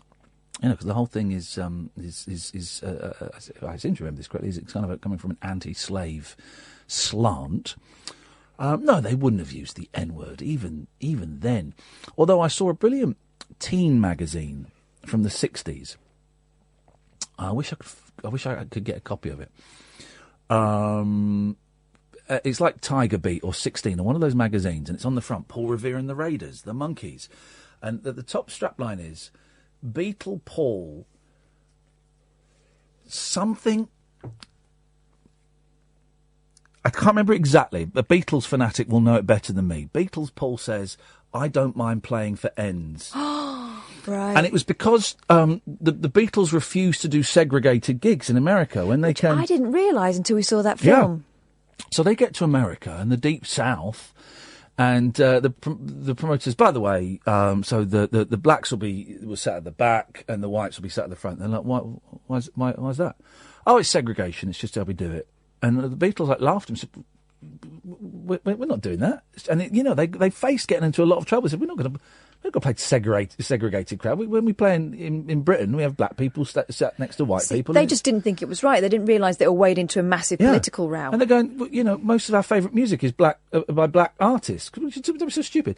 So this article, I don't mind playing to ends, or something like that. It's definitely got the M word being said by Paul McCartney on the front cover of a magazine for 13-year-old girls, and it really is an eye-opener. But anyway, I don't quite know what I'm talking about that. 0344 499 1000 is the telephone number. We've got a couple of minutes, and then we'll have the news and a break, and then we'll have another hour of the show. And you can call in about absolutely anything. What a busy 2 hours it's been. Bill Murray, cars, rabbit holes, the N-word, drugs, babies. We are looking for a show baby. If anybody has got a new one that they're not that keen on, or you know where we can get one, then please 0344 499 1000. We will change your name if you would like that. We get to name the baby. We get to choose what the baby wears. I get to choose what the baby wears, and apparently I get to look after it. Yeah. Yay. Yeah. Why not? You can breastfeed it. What? Couldn't breastfeed my own. Come on. Once you get started, you. No, I was pumping out skim milk. Really? Yeah, I had loads of milk, but that's why they weren't putting weight on. There was a story the other day. She must have been pumping it off. Woman was breastfeeding her dad. What? Yeah. She must have been pumping off. Because he had, cancer. Right, and it's very nutritious. Very, very nutritious. And she reckons that he got an extra year of life out of drinking her breast milk. Now, he wouldn't have been latching on. Would he? No. I've got cancer, love. Can I have a suck on that? Seriously, Your it made me feel daughter. better. Seriously, love, it made me feel a whole lot better. No. Got cancer. Get to go on that. Go on. He's full. I'm empty. Go on. Yeah, it was a story. Blimey. Isn't it? Oh, people are weird. People are weird. And I'm going to say, if you breastfeed your 5-year-old, then, geez, you're sick. It's not, I don't want to do that, I'm not anti-breastfeeding at all. Do it wherever you want to do it, Well, I don't want to eat my lunch in a toilet. Why should your baby? But 5 years old. If they can ask for it, give them a biscuit. Yeah. If they can reach the breakfast bar in the kitchen, let them make their own sandwich. You know what I mean? What did we say last night? Froobs, not boobs. Want to know more about Froobs Not Boobs? Then go to youtube.com/Iain Lee and look for the Rabbit Hole TV show live, and it will be explained. I'll be in trouble with Mumsnet. Kind of. Oh, God. We've got another hour to go before Paul Ross comes in at 1 o'clock. You'd be very, very welcome to join us, dear listener. 0344 499 1000 is the telephone number if you want to give us a call. It costs you pennies at the most, probably free. You'll speak to Sam. He's one of the good people that answers the phone, not like some of the slackers we get. And he will take your name and number. He will call you back straight away, and you'll be on the air. No rules, really. You can phone about anything. Don't swear. Don't be libelous. That's it. Those are the only rules. You can phone in about anything. Big, small, light, heavy, stuff that we've talked about, stuff that you think we should be talking about. Pretty much anything goes, right? The telephone number is 03... I got told off for saying it too quickly a few weeks ago. So 0344 499 1000. Up your bum. The Late Night Alternative with Iain Lee on Talk Radio. We have ways of making you talk. So it looks like... I think Rosanna's... It looks like Rosanna's the winner, of course. The hardest one. And Chrissy didn't even vote for Rosanna. It's shocking. Here we go.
Singer's version of Africa by Toto, but this is by Richie Castellano and Andy Ascolisi.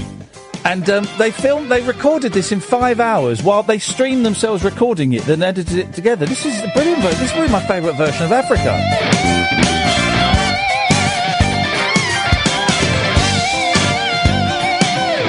Anyway, we're going to try and get them on the show to record a song for us. How's about them apples? 0344 499 1000 is the telephone number if you want to give us a call. Let's go to Dreamweaver. Good evening, Dreamweaver. Good evening to the both of you too. How are you? Hey, I've been wanting to ring you for months. Well, what was stopping you? Were you in prison? Yes. No, I have been in prison this year. I listened to you about in January time. Yes. And you were talking a lot about autism. And I was just being diagnosed with autism. And unfortunately, last year in October, I got naked in a pub because I couldn't have my own way. And that's to do with autism. And I did it as a child, so... And I got in prison for it for 6 weeks. Wowzers! You're living la vida loca, man! And now I'm writing a book about Winchester Prison, so it's really good. So hang on a minute.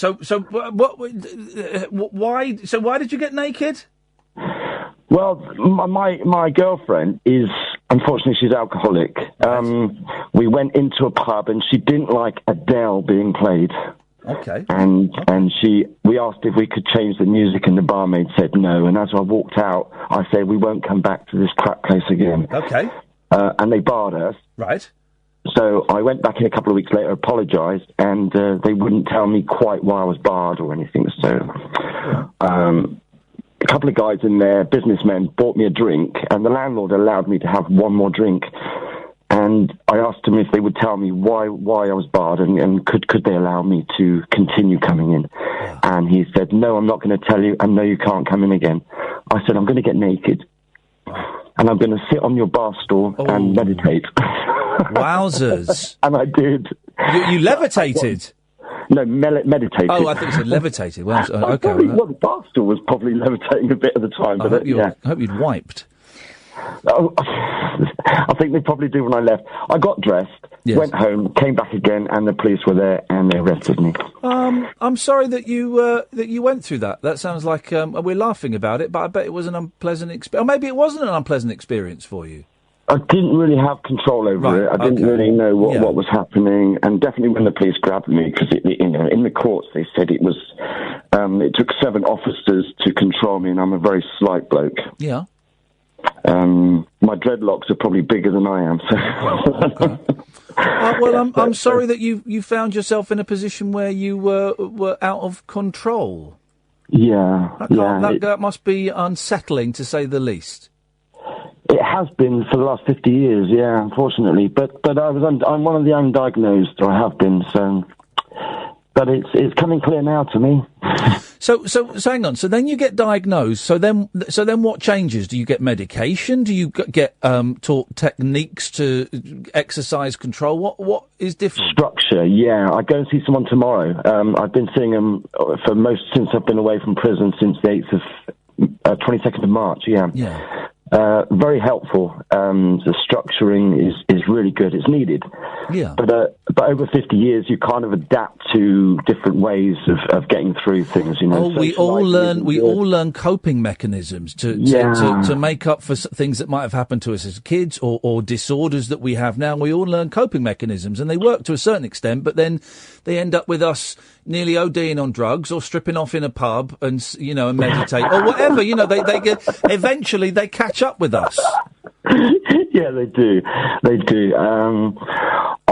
There's a lot of people that I know now. I live in a place called Petersfield in Hampshire, but there's a lot of people that believe that I'm not autistic, but it's because I've adapted and I've come through it and not able to socialise really. So, Who wants to socialise? Socialising Socialising is so overrated, man. They can stay away from it. Yeah. Well, I'm glad that you can laugh about it, and I'm glad that you're getting help, and I'm glad that maybe things are you're learning to get your superpower under some sort of control. Yes. Well, the name Dreamweaver was given to me quite a number of years ago by a Native American elder, and Was it an actual Native American elder, or did you dream him? No, he was full on. You know, he was full on in what they call a sun lodge. Right. At a Native American powwow, and he spent 2 hours with me and decided that I should take on the name Dreamweaver, weaving the dreams for the communities, he suggested. So. Wowzers. That doesn't sound bonkers in the slightest, does it? No. Does it? But it's helping me now Good, because man. it's on my passport. It's read, you know. Shut up! No, it doesn't say Dreamweaver on your passport. It says well, I won't say what my full name is. But does it say it in crayon, or does it say it in actual printed passport? I don't know, but when the passport controller look at me, they get my passport and they look at me and go, "Really?" And I go, "Yeah." Yeah, deal with it, the man. Deal with it, fascists. My name's Dreamweaver, and I'm coming into your country. Deal with it, man. Deal with it. But wasn't John Lennon the Dreamweaver once? No, he was John Lennon. One of his lyrics, "I was the Dreamweaver, now I'm just John." Oh, I was a Dreamweaver, and now I'm John. I'm just John. Yeah. Yeah, he did. Yeah, he did. It's a good song. That we played that song the other week, actually, a couple of weeks ago. Guys, God, isn't it? I heard it. It's fantastic. When some of the music you play is so top. You know, you played all the Beatles with the what's the instrument that they played, and it was an old album. I went and got a copy of it. The Moog. Oh, the Moog. Yeah. Oh, isn't that something? Yeah, it's pretty. I've not got my iTunes set up, but yeah, the Moog Beatles is. I should. If I was a presenter of any note, I would be now. And I can't do it because I've not got my computer set up. Well, if I was gonna make love to an instrument, it would be a Moog because hang on a minute. It's got. I think we mean, of course, a Moog. Let's get the pronunciation correct. Let's. Here we go. Moog. You're gonna make love to this bad boy. Okay, here we go.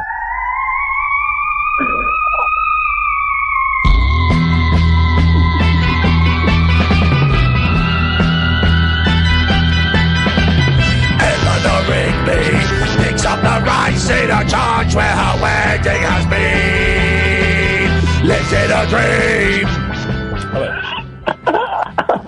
How's that, Dreamweaver? Yeah, that's fine. That'll do, isn't it? Hey, listen, man. Well, I'm glad you gave us a call. It's nice to talk to you. Call us again, won't you? I wanted to talk about the breastfeeding bit. You know. Oh, go on then. My partner used to sell her breast milk for people with cancer to locally. Oh, I thought you said she used to sell it for cancer. Wow, that's a weird trade, man. Shouldn't get cancer for it. Oh, so this was what? Hang on. So this was what for mums that had breast cancer and couldn't make milk themselves? No. This is for men. It was more men than women. But they used to purchase it from us. She used to pump. She had a very good pump, and it would pump it and put it into bottles, and we'd store it, and then we would deliver it. And sorry, what was the cancer bit? Well, the people had cancer. Oh, right. So my partner would express the milk because apparently it's supposed to be good for cancer. It's Is it called colostrum? Yeah. It is, yeah. Hi, Katherine. How are Hello. you? Yeah, thank you. I just thought, ding ding, this is my department. She is our colostrum expert. Yeah, so the first bit, the sort of watery bit of a breastfeed is colostrum, and it's got this loads of antibodies in it and stuff. Yeah. It's good stuff. But colostrum, it helps. So does it actually help with cancer, or is it just one of those things? Why the hell not try it? Yeah, no, very much it does. The people are still, they're not taking it anymore. She stopped doing it, but she did it for about 8 years. Oh, what? She must be tired. Well, it's supply and demand, isn't it? I suppose it is. That's the thing, though, isn't it? If you breastfeed, you can carry on producing milk until you stop using it up. Yeah. Stop using it. Yeah.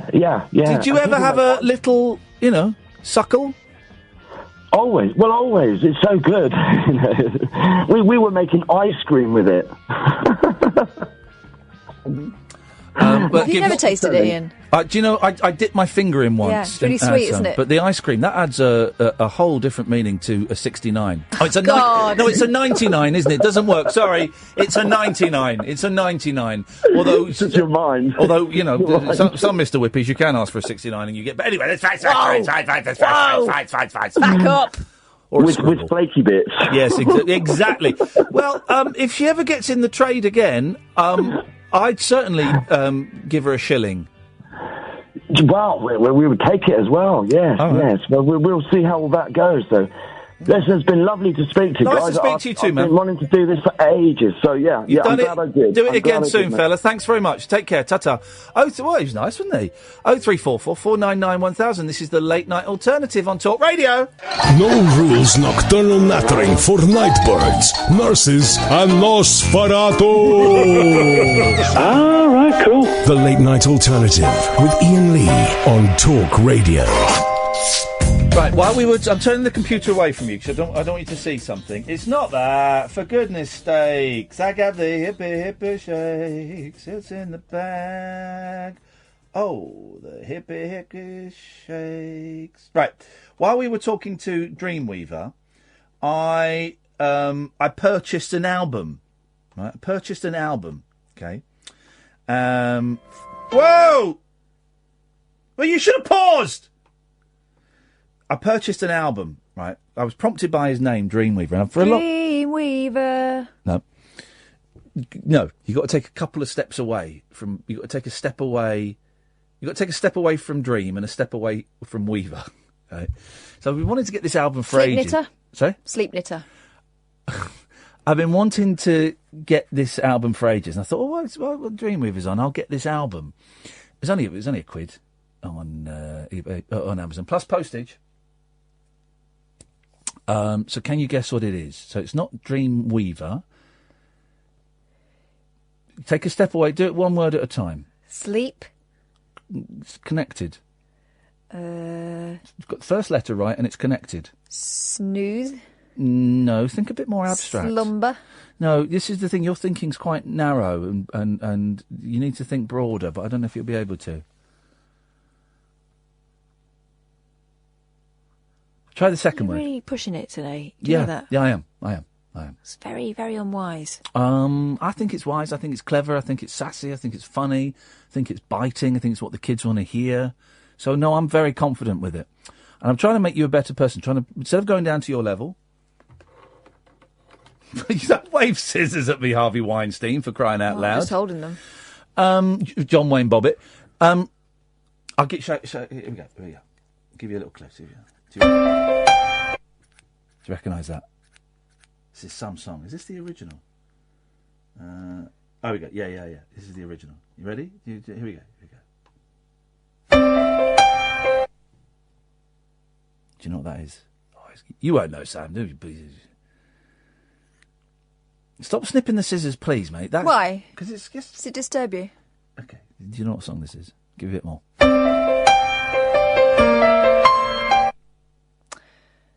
Come on, you got this. It's not Marillion.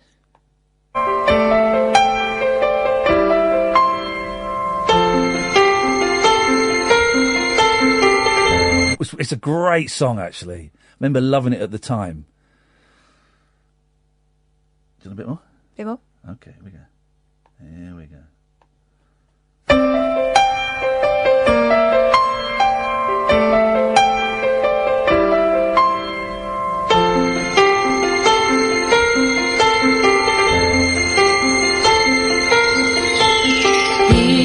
Starmaker. Yeah, Starmaker! Kids from Fame. This is a great song, isn't it?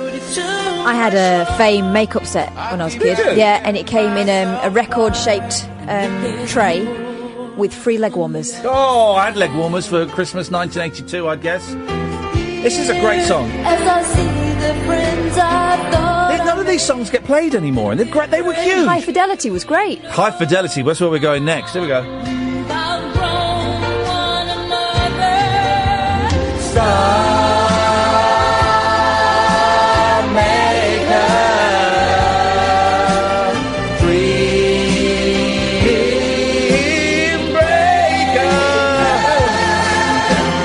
So weird. Didn't know the dude was a soul taker. Yeah, because they're talking about, agents, aren't they? Asians? Agents. Oh, Asian agents. Talent agents. This is a great song. Remember, they're playing this in the record store. I used to have such a... Here we go. I used to really fancy him. I used to fancy the girl that looked like him. I used to fancy her. Is that Alice? No, that's... I want to say Rita, but it's something like that. Jamming in a music store. Stop the machine.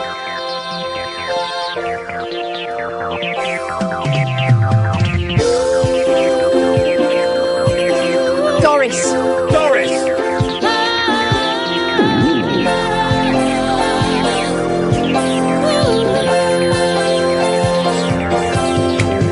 Other boys may turn me on. This is great! But I let temptation slide. Used to be so plain to see the hunger in my eyes. But now I'm buying, trying. High fidelity, high fidelity, high fidelity, high fidelity. Keeping it right, keeping it right. It's alright. High fidelity. That is what music's all about. Is that what it was like to do theatre studies? It was a little bit like that. Do you know who she reminds me of? Go on. She reminds me of Bette Midler. Oh. No, she's smiling. She's not consumed by bitterness. Let's go to Stoke, and I'm saying the place name because we've got two gentlemen called Dave, and this is Dave in Stoke, not Dave in Telford. Good evening, Good Stoke, evening. Dave. Hello. Hello, mate. What you got for us? I just wanted to chat to you about... The Kids from Fame? No. Huckleberry Finn. Hey, go on then. Yes. We're doing old telly tonight. What the hell? What the hell? Go on, mate. What you got? Because you were talking about it earlier, and I'm similar age to yourself. I turned 45 a couple months ago. So well, hang on a minute, mate. I'm still 44, Dave. So you're significant. You're a year older than me. Until Saturday. Oh, right, I thought... no, just a couple of months. No. You're 45. I'm 44. That's Catherine. That's a year, isn't it? Well, if you want to say that, I can't imagine what it's like to be as old as either of you. Cheeky bear. Yes, we are old, Dave. So I remember the TV series and reading the books probably at same time as you. Yeah. Would have been 8 or 9. Yeah. And you was asking if there was any crossover. Well, I thought because aren't there? Yeah, isn't there? It's so long. I mean, it's literally 38 years. Yeah. I thought there was there was a book, the Huckleberry Finn book, and there was a Tom Sawyer book, and I thought that the stories kind of ran parallel, but from the different perspective. No. Oh, balls. They both got different events. Right. Okay. But in the TV series, which was Huckleberry Finn and his friends. Yeah. That's a sort of mishmash of both books. Right. Which is where you might have got that idea. Okay, that makes sense. There's the brilliant bit. We don't do kids' TV very often, so let's indulge us a bit. The bit I remember... Well, the two bits I remember from the TV series are the famous whitewashing the fence, and Tom Sawyer tricks someone else into whitewashing the fence, going, "Oh, this is great. I'm loving it. I'm having the best." Oh, can I have a go? No. I'm really enjoying whitewashing the fence. Go on, I'll pay you. If you insist, and as long as you don't tell anyone, it's brilliant. And the bit when they turn up at their own funeral as well. I remember seeing that as a kid and thinking, "Whoa, this is dark, man." See, that bit is one of the bits that's a mashup because there's two different stories, one in the first book and one in the second book. Right. Where they both find out they're dead, but by different means. Okay. And they mashed that together and put it into the TV series as both of them. I was lucky enough in 2000. I've got a friend who lives in St. Louis. Yeah. So while we were over there, she insisted that because she knew I was I told her about Huckleberry Finn. So we went over to... Sorry, that was my computer. Go on. Sorry, that was my computer doing something. Yes. So she drove us up to Hannibal, which is the town where Mark Twain spent his childhood. Mate, yes. I feel I'm going to dive right into some Twain. Go on, you went there. Yeah, it was amazing. It's, I mean, most of the town's all modern and stuff, but then there's a little area down by the Mississippi, that they've sort of recreated stuff, and there's a picket fence there that's whitewashed. Oh, beautiful! Of course, there is. It's not the original, but apparently it's in the same place that it was inspired. Here's the thing, because the writing's quite dense. But at 8 years old, I mean, this book that my granddad got me, this anthology, it was a thick old book. I'd never seen anything like it. Really thin pages. But I remember reading it. I remember reading The Prince and the Pauper. I remember reading Tom Sawyer and Huckleberry Finn, and there are loads of little short stories in there as well. I remember, I don't know how much of it I took in, but I loved it. Oh, me too. It's grand adventure. There's other bits where they're lost in caves. And trying to get out. I can remember from the TV series, I think Becky Thatcher was my first crush. Oh, wow. When I was about 8 or 9.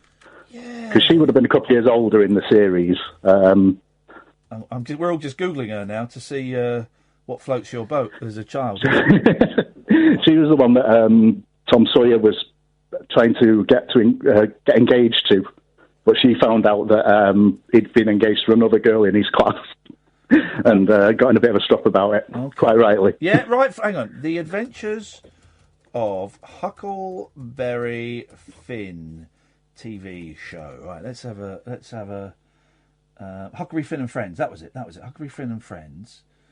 Look at Tom Sawyer. That mouth. The kid playing Huckleberry Finn. You're right. He's beautiful, isn't he? Mm-hmm. He's absolutely beautiful. Ian Tracy. Where is he? Ian Tracy is Huck Finn. I wonder where he is these days. Oh, good question. He's 53 years old. It was a Canadian programme. The whole series was filmed in Canada.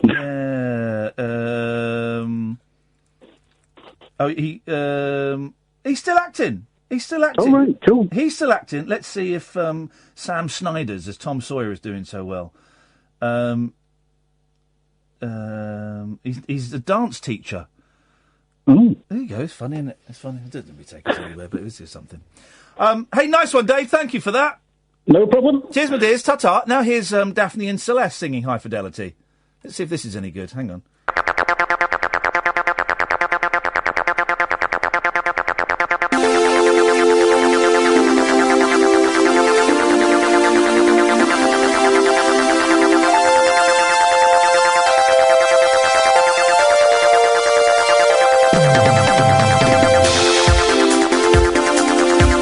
It's a great song, isn't it? I'm going to cover this. I'm covering this.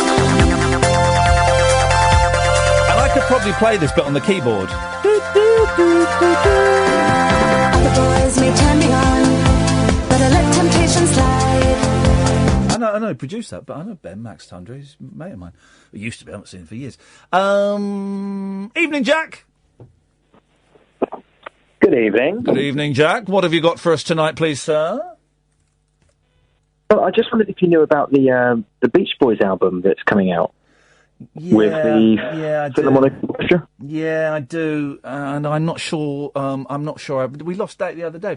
I'm not sure I approve of it. The Beach Boys classics, they've taken the backing tracks off and put the Royal Philharmonic Orchestra on, and I'm not sure I approve of it, Jack. Well, that's not strictly true. They haven't taken the backing tracks off. They've just embellished it. Oh God, it's even worse. Though the thing is, those backing tracks are genius. They're literally genius. So I agree. Why would you want to embellish? Well, don't ask me. Ask Brian Wilson, because he's all up for it. Is he though? Does he know what he's up for anymore? I've interviewed Brian Wilson, and he didn't have a clue what flipping day it was. I mean, here's the thing, right? Of course, I'm going to buy it. But it's gonna suck. There's 2 tracks available now as a pre-release to get you excited. Oh, really? Well, I'm assuming might I find them on YouTube? Here we go. This is it. This is the Beach Boys with the Philharmonic Orchestra. Let's go.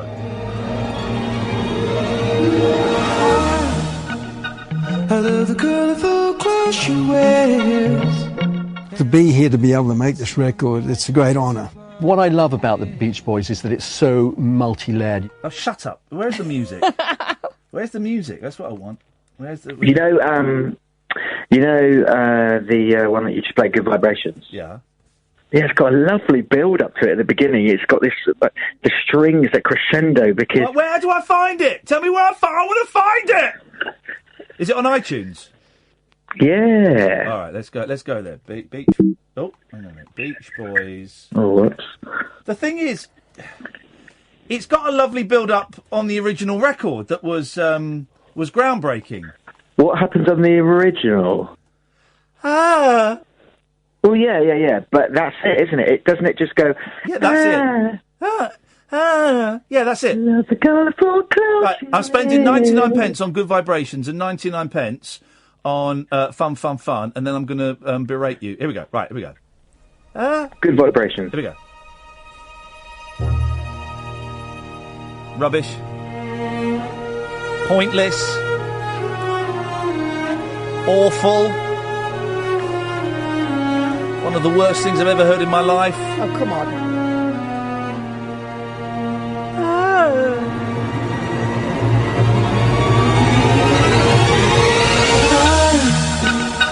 I love the colourful clothes you wear. All right, that's rubbish. Let's try Fun. Oh, Jesus, gonna be sick. Just imagine how electrifying that will be, because they did an Elvis Presley one. They did two, and I went to see it live, and it was just fantastic. 100-piece orchestra playing those songs. Was Elvis Presley there? On the screen, yeah, and Priscilla was as well. Will the Beach Boys be there? Well, no, like you said, they're not really there anymore, are they? Yeah, they are. There's two versions of the Beach Boys touring, and I'm quite happy to put money in their pockets. Listen, if the Beach Boys, either the Mike Love tribute band or Brian Wilson's band, went and played with the Royal Philharmonic, of course I'd go, because that would be an event. But, I mean, do we really need to hear this?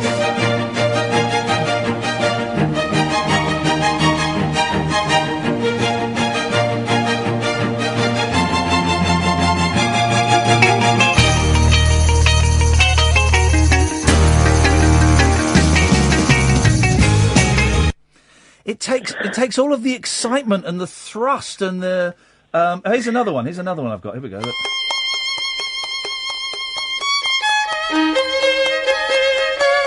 At least that's done with it. I think that maybe you're a purist. Am I a purist? Because I could be. That beginning part with the swell with the strings.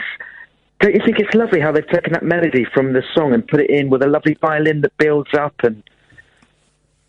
it's just genius. No! Where is this? Jack! No! No. That is not genius. Listen, this is genius, buddy. Listen. Oh, it won't play. Oh, balls, it won't play. I was going to play you some actual... There we go. That's lovely. That is genius. Listen. Straight in with the voice of a 19-year-old angel. Dum. That's genius. That cheesy piss They've got some great accapellas on YouTube of all of those versions. Oh, I love the accapella Beach Boys. Now you're talking. They just take back all the music. It's just their vocals, or there's some of them recording. Brian Wilson was a bit demanding, but he knew what he wanted, and there's footage of them rehearsing. God only knows. I may not always. There we go. Let's tell you what. This Jack. Listen, thank you for that. Let's just prove how little instrumentation the Beach Boys need. Listen to this, man. I may not always love you, but long as there are stars above you. You never need to doubt it. I'll make you so sure about it. God only knows what I'd be without you. If you should ever leave me, though life would still go on, believe me, the world could show nothing to me. So what good would living do me? God only knows what I'd be without you.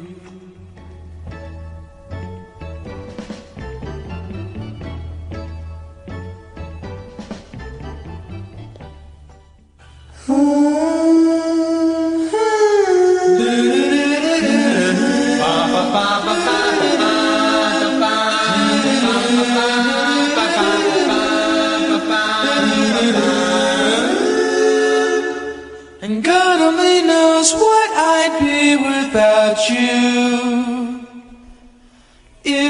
should ever leave me, though life would still go on, believe me, the world could show nothing to me.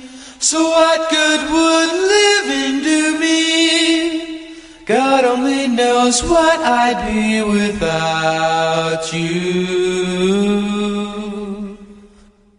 God only knows what I'd be without. God only knows what I'd be without. And God only knows what I'd be without. God only knows what I'd be without. God only knows what I'd be without. God only knows what I'd be without. God only knows what I'd be without you. God only knows what I'd be without. God only knows what I'd be without you. God only knows what I'd be without. God only knows what I'd be without you. God only knows what I'd be without. God only knows what I'd be without you. God only knows what I'd be without. God only knows. How was that? Was that cool? Yeah, that was cool, Bruce. That was cool. That's genius. But putting an orchestra behind it, it's like getting a Picasso and going, we've got these Picasso paintings, and what we've done is we've gone over it in slightly brighter colours, and we've made the faces look more like faces, because sometimes those Picassos, you can't quite tell it's a face because you see both the eyes and the nose, so we've kind of make it look a bit more traditional. You don't. I'll buy the album and I will play it on air and I will bitch about it. Wow. That's what I'm going. There's you got to play This Whole World. Oh, we'll do that in a minute. There's a version of is this the version that's got the different ending? Hang on, indulge me. There's a. God only knows what I'd be without. God only knows what I'd be without. God only knows. No, there's a version.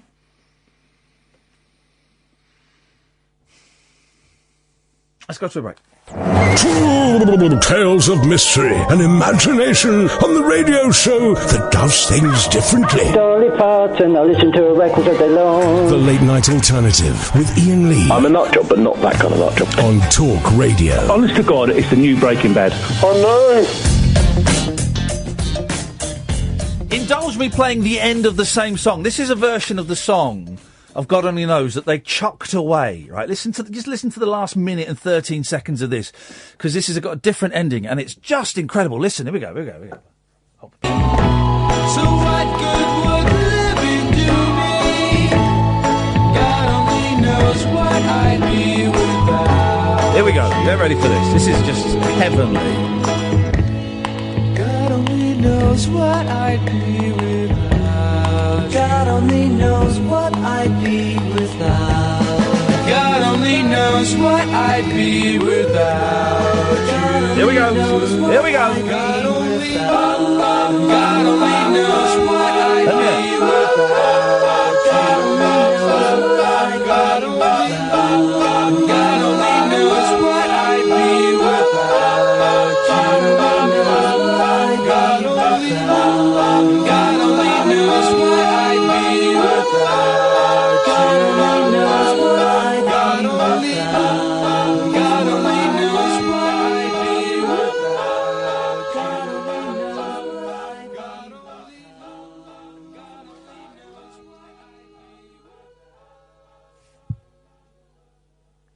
Don't take drugs, kids, because you could end up doing a song like that. What that needs is like about 50 more violins on it and It's a terrible idea. some trombones and that. Such a terrible idea. Oh, such a terrible idea. 0344 499 1000 is the telephone number. Two stories about there we go. Two stories about famous parents and kids. Kind of. One more so than the other. For Kirsty Allsop, it's a simple way to keep her children from getting airs and graces and saves a lot of money en route. While she enjoys the luxuries that come with flying in business class, such as the wine list, gourmet dinners and comfy beds, she puts her boys in economy seats. The location presenter, 46, said upgrading her sons Bay, 12, and Oscar, 10, would be an absurd waste of money, and that she and her partner Ben Anderson regularly sit away from their children while travelling. So congratulations to people who are sitting with your kids. If I'm going to spend money, it's because I heard this earlier, and I thought there's got to be something missing. Something can't be quite right with this story. That it's taken out of context. But I don't know. If I'm going to spend money, it's on. Nearly did the voice then. I thought better of it. If I'm going to spend money, it's on the holiday itself rather than the flights. The Channel 4 star said. I agree with that. Well, when we fly as a family, the boys do fly separately from Ben and me if we're not in economy together.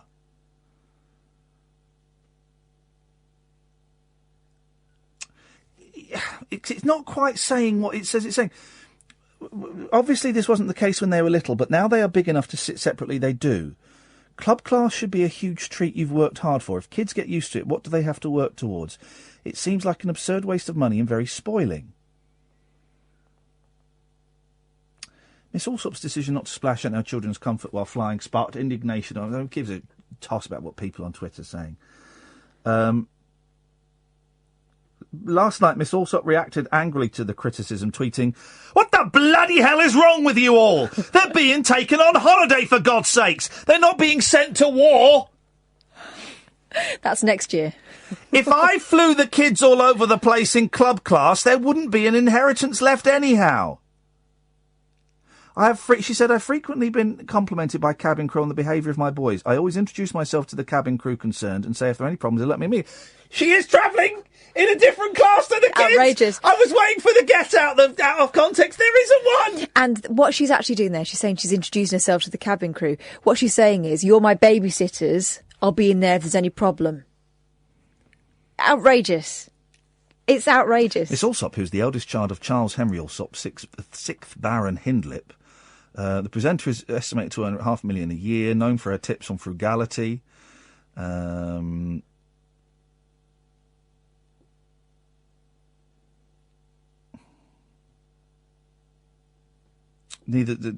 She's not the only celebrity to make her kids fly separately. TV cook and father of 4, Gordon Ramsay, 51, revealed last year he doesn't upgrade his youngsters either. Ramsay, who's worth £35 million, says, I don't want them sat there with a 10-course effing menu with champagne. It is my wife's and my choice to keep them real. Well, how about showing, I don't know, some parental love and sitting with them on a crappy 12-hour flight? Why don't you keep it real and do what real parents do, which is sit with your kids and take responsibility for them? I know Gordon Ramsay's kids, I think his youngest kid is like 14 or something, so it's not quite the same. But 10 and 12, they're too little to be sitting on their own. That's outrageous. Why would you want to? Why would you want to? Also, they're going to be sitting next to someone else who is not their parent. That's such a... Honestly, I heard that on the thing. I thought, I'll look for that in the papers. Because there's got to be a context. There's got to be one of those throwaway lines that someone has said and bits been chopped off and the context has been massaged. But no, she actually does that. Part of Gordon Ramsay's youngest is 16. Okay, fine. Part of the pleasure, the thrill, the annoyance of going on holiday with your family is the journey with them. Yeah. It's the journey with them. And sure, do you know what? I could understand. You're all in the same class, and there's a couple of seats, 3 rows ahead, and the kids saying, they're a bit older than ours now, but kids saying, do you mind if we go and sit up there? As long as you behave yourself, you go and sit up there. Check with the air stewardess. Because when I go to the cinema, quite often, the kids, if it's empty, or the kids say, can we go and sit at the front? Yeah, sure. Do you want me to come? No. Because it's kind of like an independent... They're feeling their way as independent young adult, young people going off and doing that. If they wanted to go and sit 2 rows away and it wasn't bothering anybody... That's it was key. Oh, yeah. Oh, it's an empty row, and there's an empty row, and they want to go and sit there. Sure, you go and sit there. My parenting style is this, right? My having kids shouldn't impact on you. No. Right, on anybody else. Not at if all. I'm doing my job properly, they're my problem. Yeah. If they're misbehaving, I'll sort them out. It won't spoil your enjoyment. You won't know they're there, right? Oh, yeah. So I don't get this thing of here's my kids, bye-bye. Yeah. Oh, no, I wouldn't have them go and sit next to strangers, so they'd have to put up with it. If there's an empty row, and you know, sometimes you don't really get them on international flights, but if you get internal flights in America, quite often half the plane is empty. If they say, can we go? Yeah, sure. First sign of messing around, you get back here, son. Now, interesting you were saying that about your kids, yet you don't want to show baby. Yeah, I don't want to show baby because that would impact on other people. Okay. Like maybe my husband wouldn't be crazy about it, but also selfish. Me. Selfish. You know, I've done my baby making days. Gene Pool, you're welcome. You've had my contribution. I've done my bit. The end. Shop shut. Business closed. I don't want you to open the shop. Well, the shop would have to be reopened. Is there like a rear entrance to the shop? Well, the rear entrance is not. That's not effective, is it? Well, I don't know. Is that not a way? You can't make purchases the rear entrance. No, but if you go in through the rear, can you not then approach the front? That's the stock room. You don't want to go in the stock room. It's a right mess. Okay, all right. And then we have another story. With his cardboard sign pleading for help and open guitar case welcoming change, he looks like any other homeless busker. But passers-by stop and stare when they hear his rendition of Tom Jones's hits because his voice sounds remarkably similar. This is not exactly a surprise. The 29-year-old performing on the streets of a working-class New Jersey town is the Welsh pop legend's illegitimate son. Oh, Tom has been putting Wendell about a bit. Yeah! Jonathan Berkery, who calls himself John Jones, as a tribute to his father. Oh, this is sad, isn't it? This is sad. Has a repertoire that includes Sir Tom's hits such as Delilah, and it's not unusual. He was born after Sir Tom had a 3-day fling with Catherine Berkery, a then 24-year-old model in New York, in October 1987. But John, who sleeps in a homeless shelter in Hoboken and has a part-time job stacking shelves, revealed he's never met his famous father despite multiple efforts to contact him.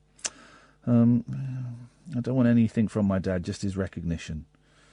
The singer, now 77, denied he was John's father until it was proved by a court-ordered paternity test in 1989. Busted.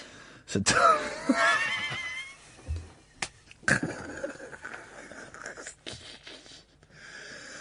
So Tom, worth $155 million, agreed to pay £1,700 maintenance per month for his upkeep until John turned 18. Although money was taken care of, there was no emotional support or presence from his dad. He added, there was never a birthday card, a single Christmas card, a call. My calls and emails have gone unreturned. Here's the thing. We don't know what's gone on. We don't know the story. On the face of it... We know it went on for 3 days. We know it went on for 3 days. On the face of it, at face value, that's a pretty shitty thing for Tom Jones to do. But we also don't know if maybe there has been contact and it got unpleasant. We don't know if Tom has reached out to this gentleman. And we don't know. We've got this guy... He was still married in the 80s, right? He was married from the 60s right through till she died. He wouldn't have been able to admit that was his kid. No, but it was proved in 1989. It was forced, though, wasn't it? Yeah, but in 1989. So obviously it was tricky. Well, he shouldn't have got Wendell out and in and out and shaking it all about. Dirty Wendell. So Tom, who's admitted sleeping with up to 250 women a year at the height of his fame, did not publicly acknowledge John's existence until 2008 when he said, "It wasn't something I planned. I was tricked. I fell for the seduction. I was tricked." What, you fell into her repeatedly? It wasn't something I planned. I was tricked. I fell for the seduction.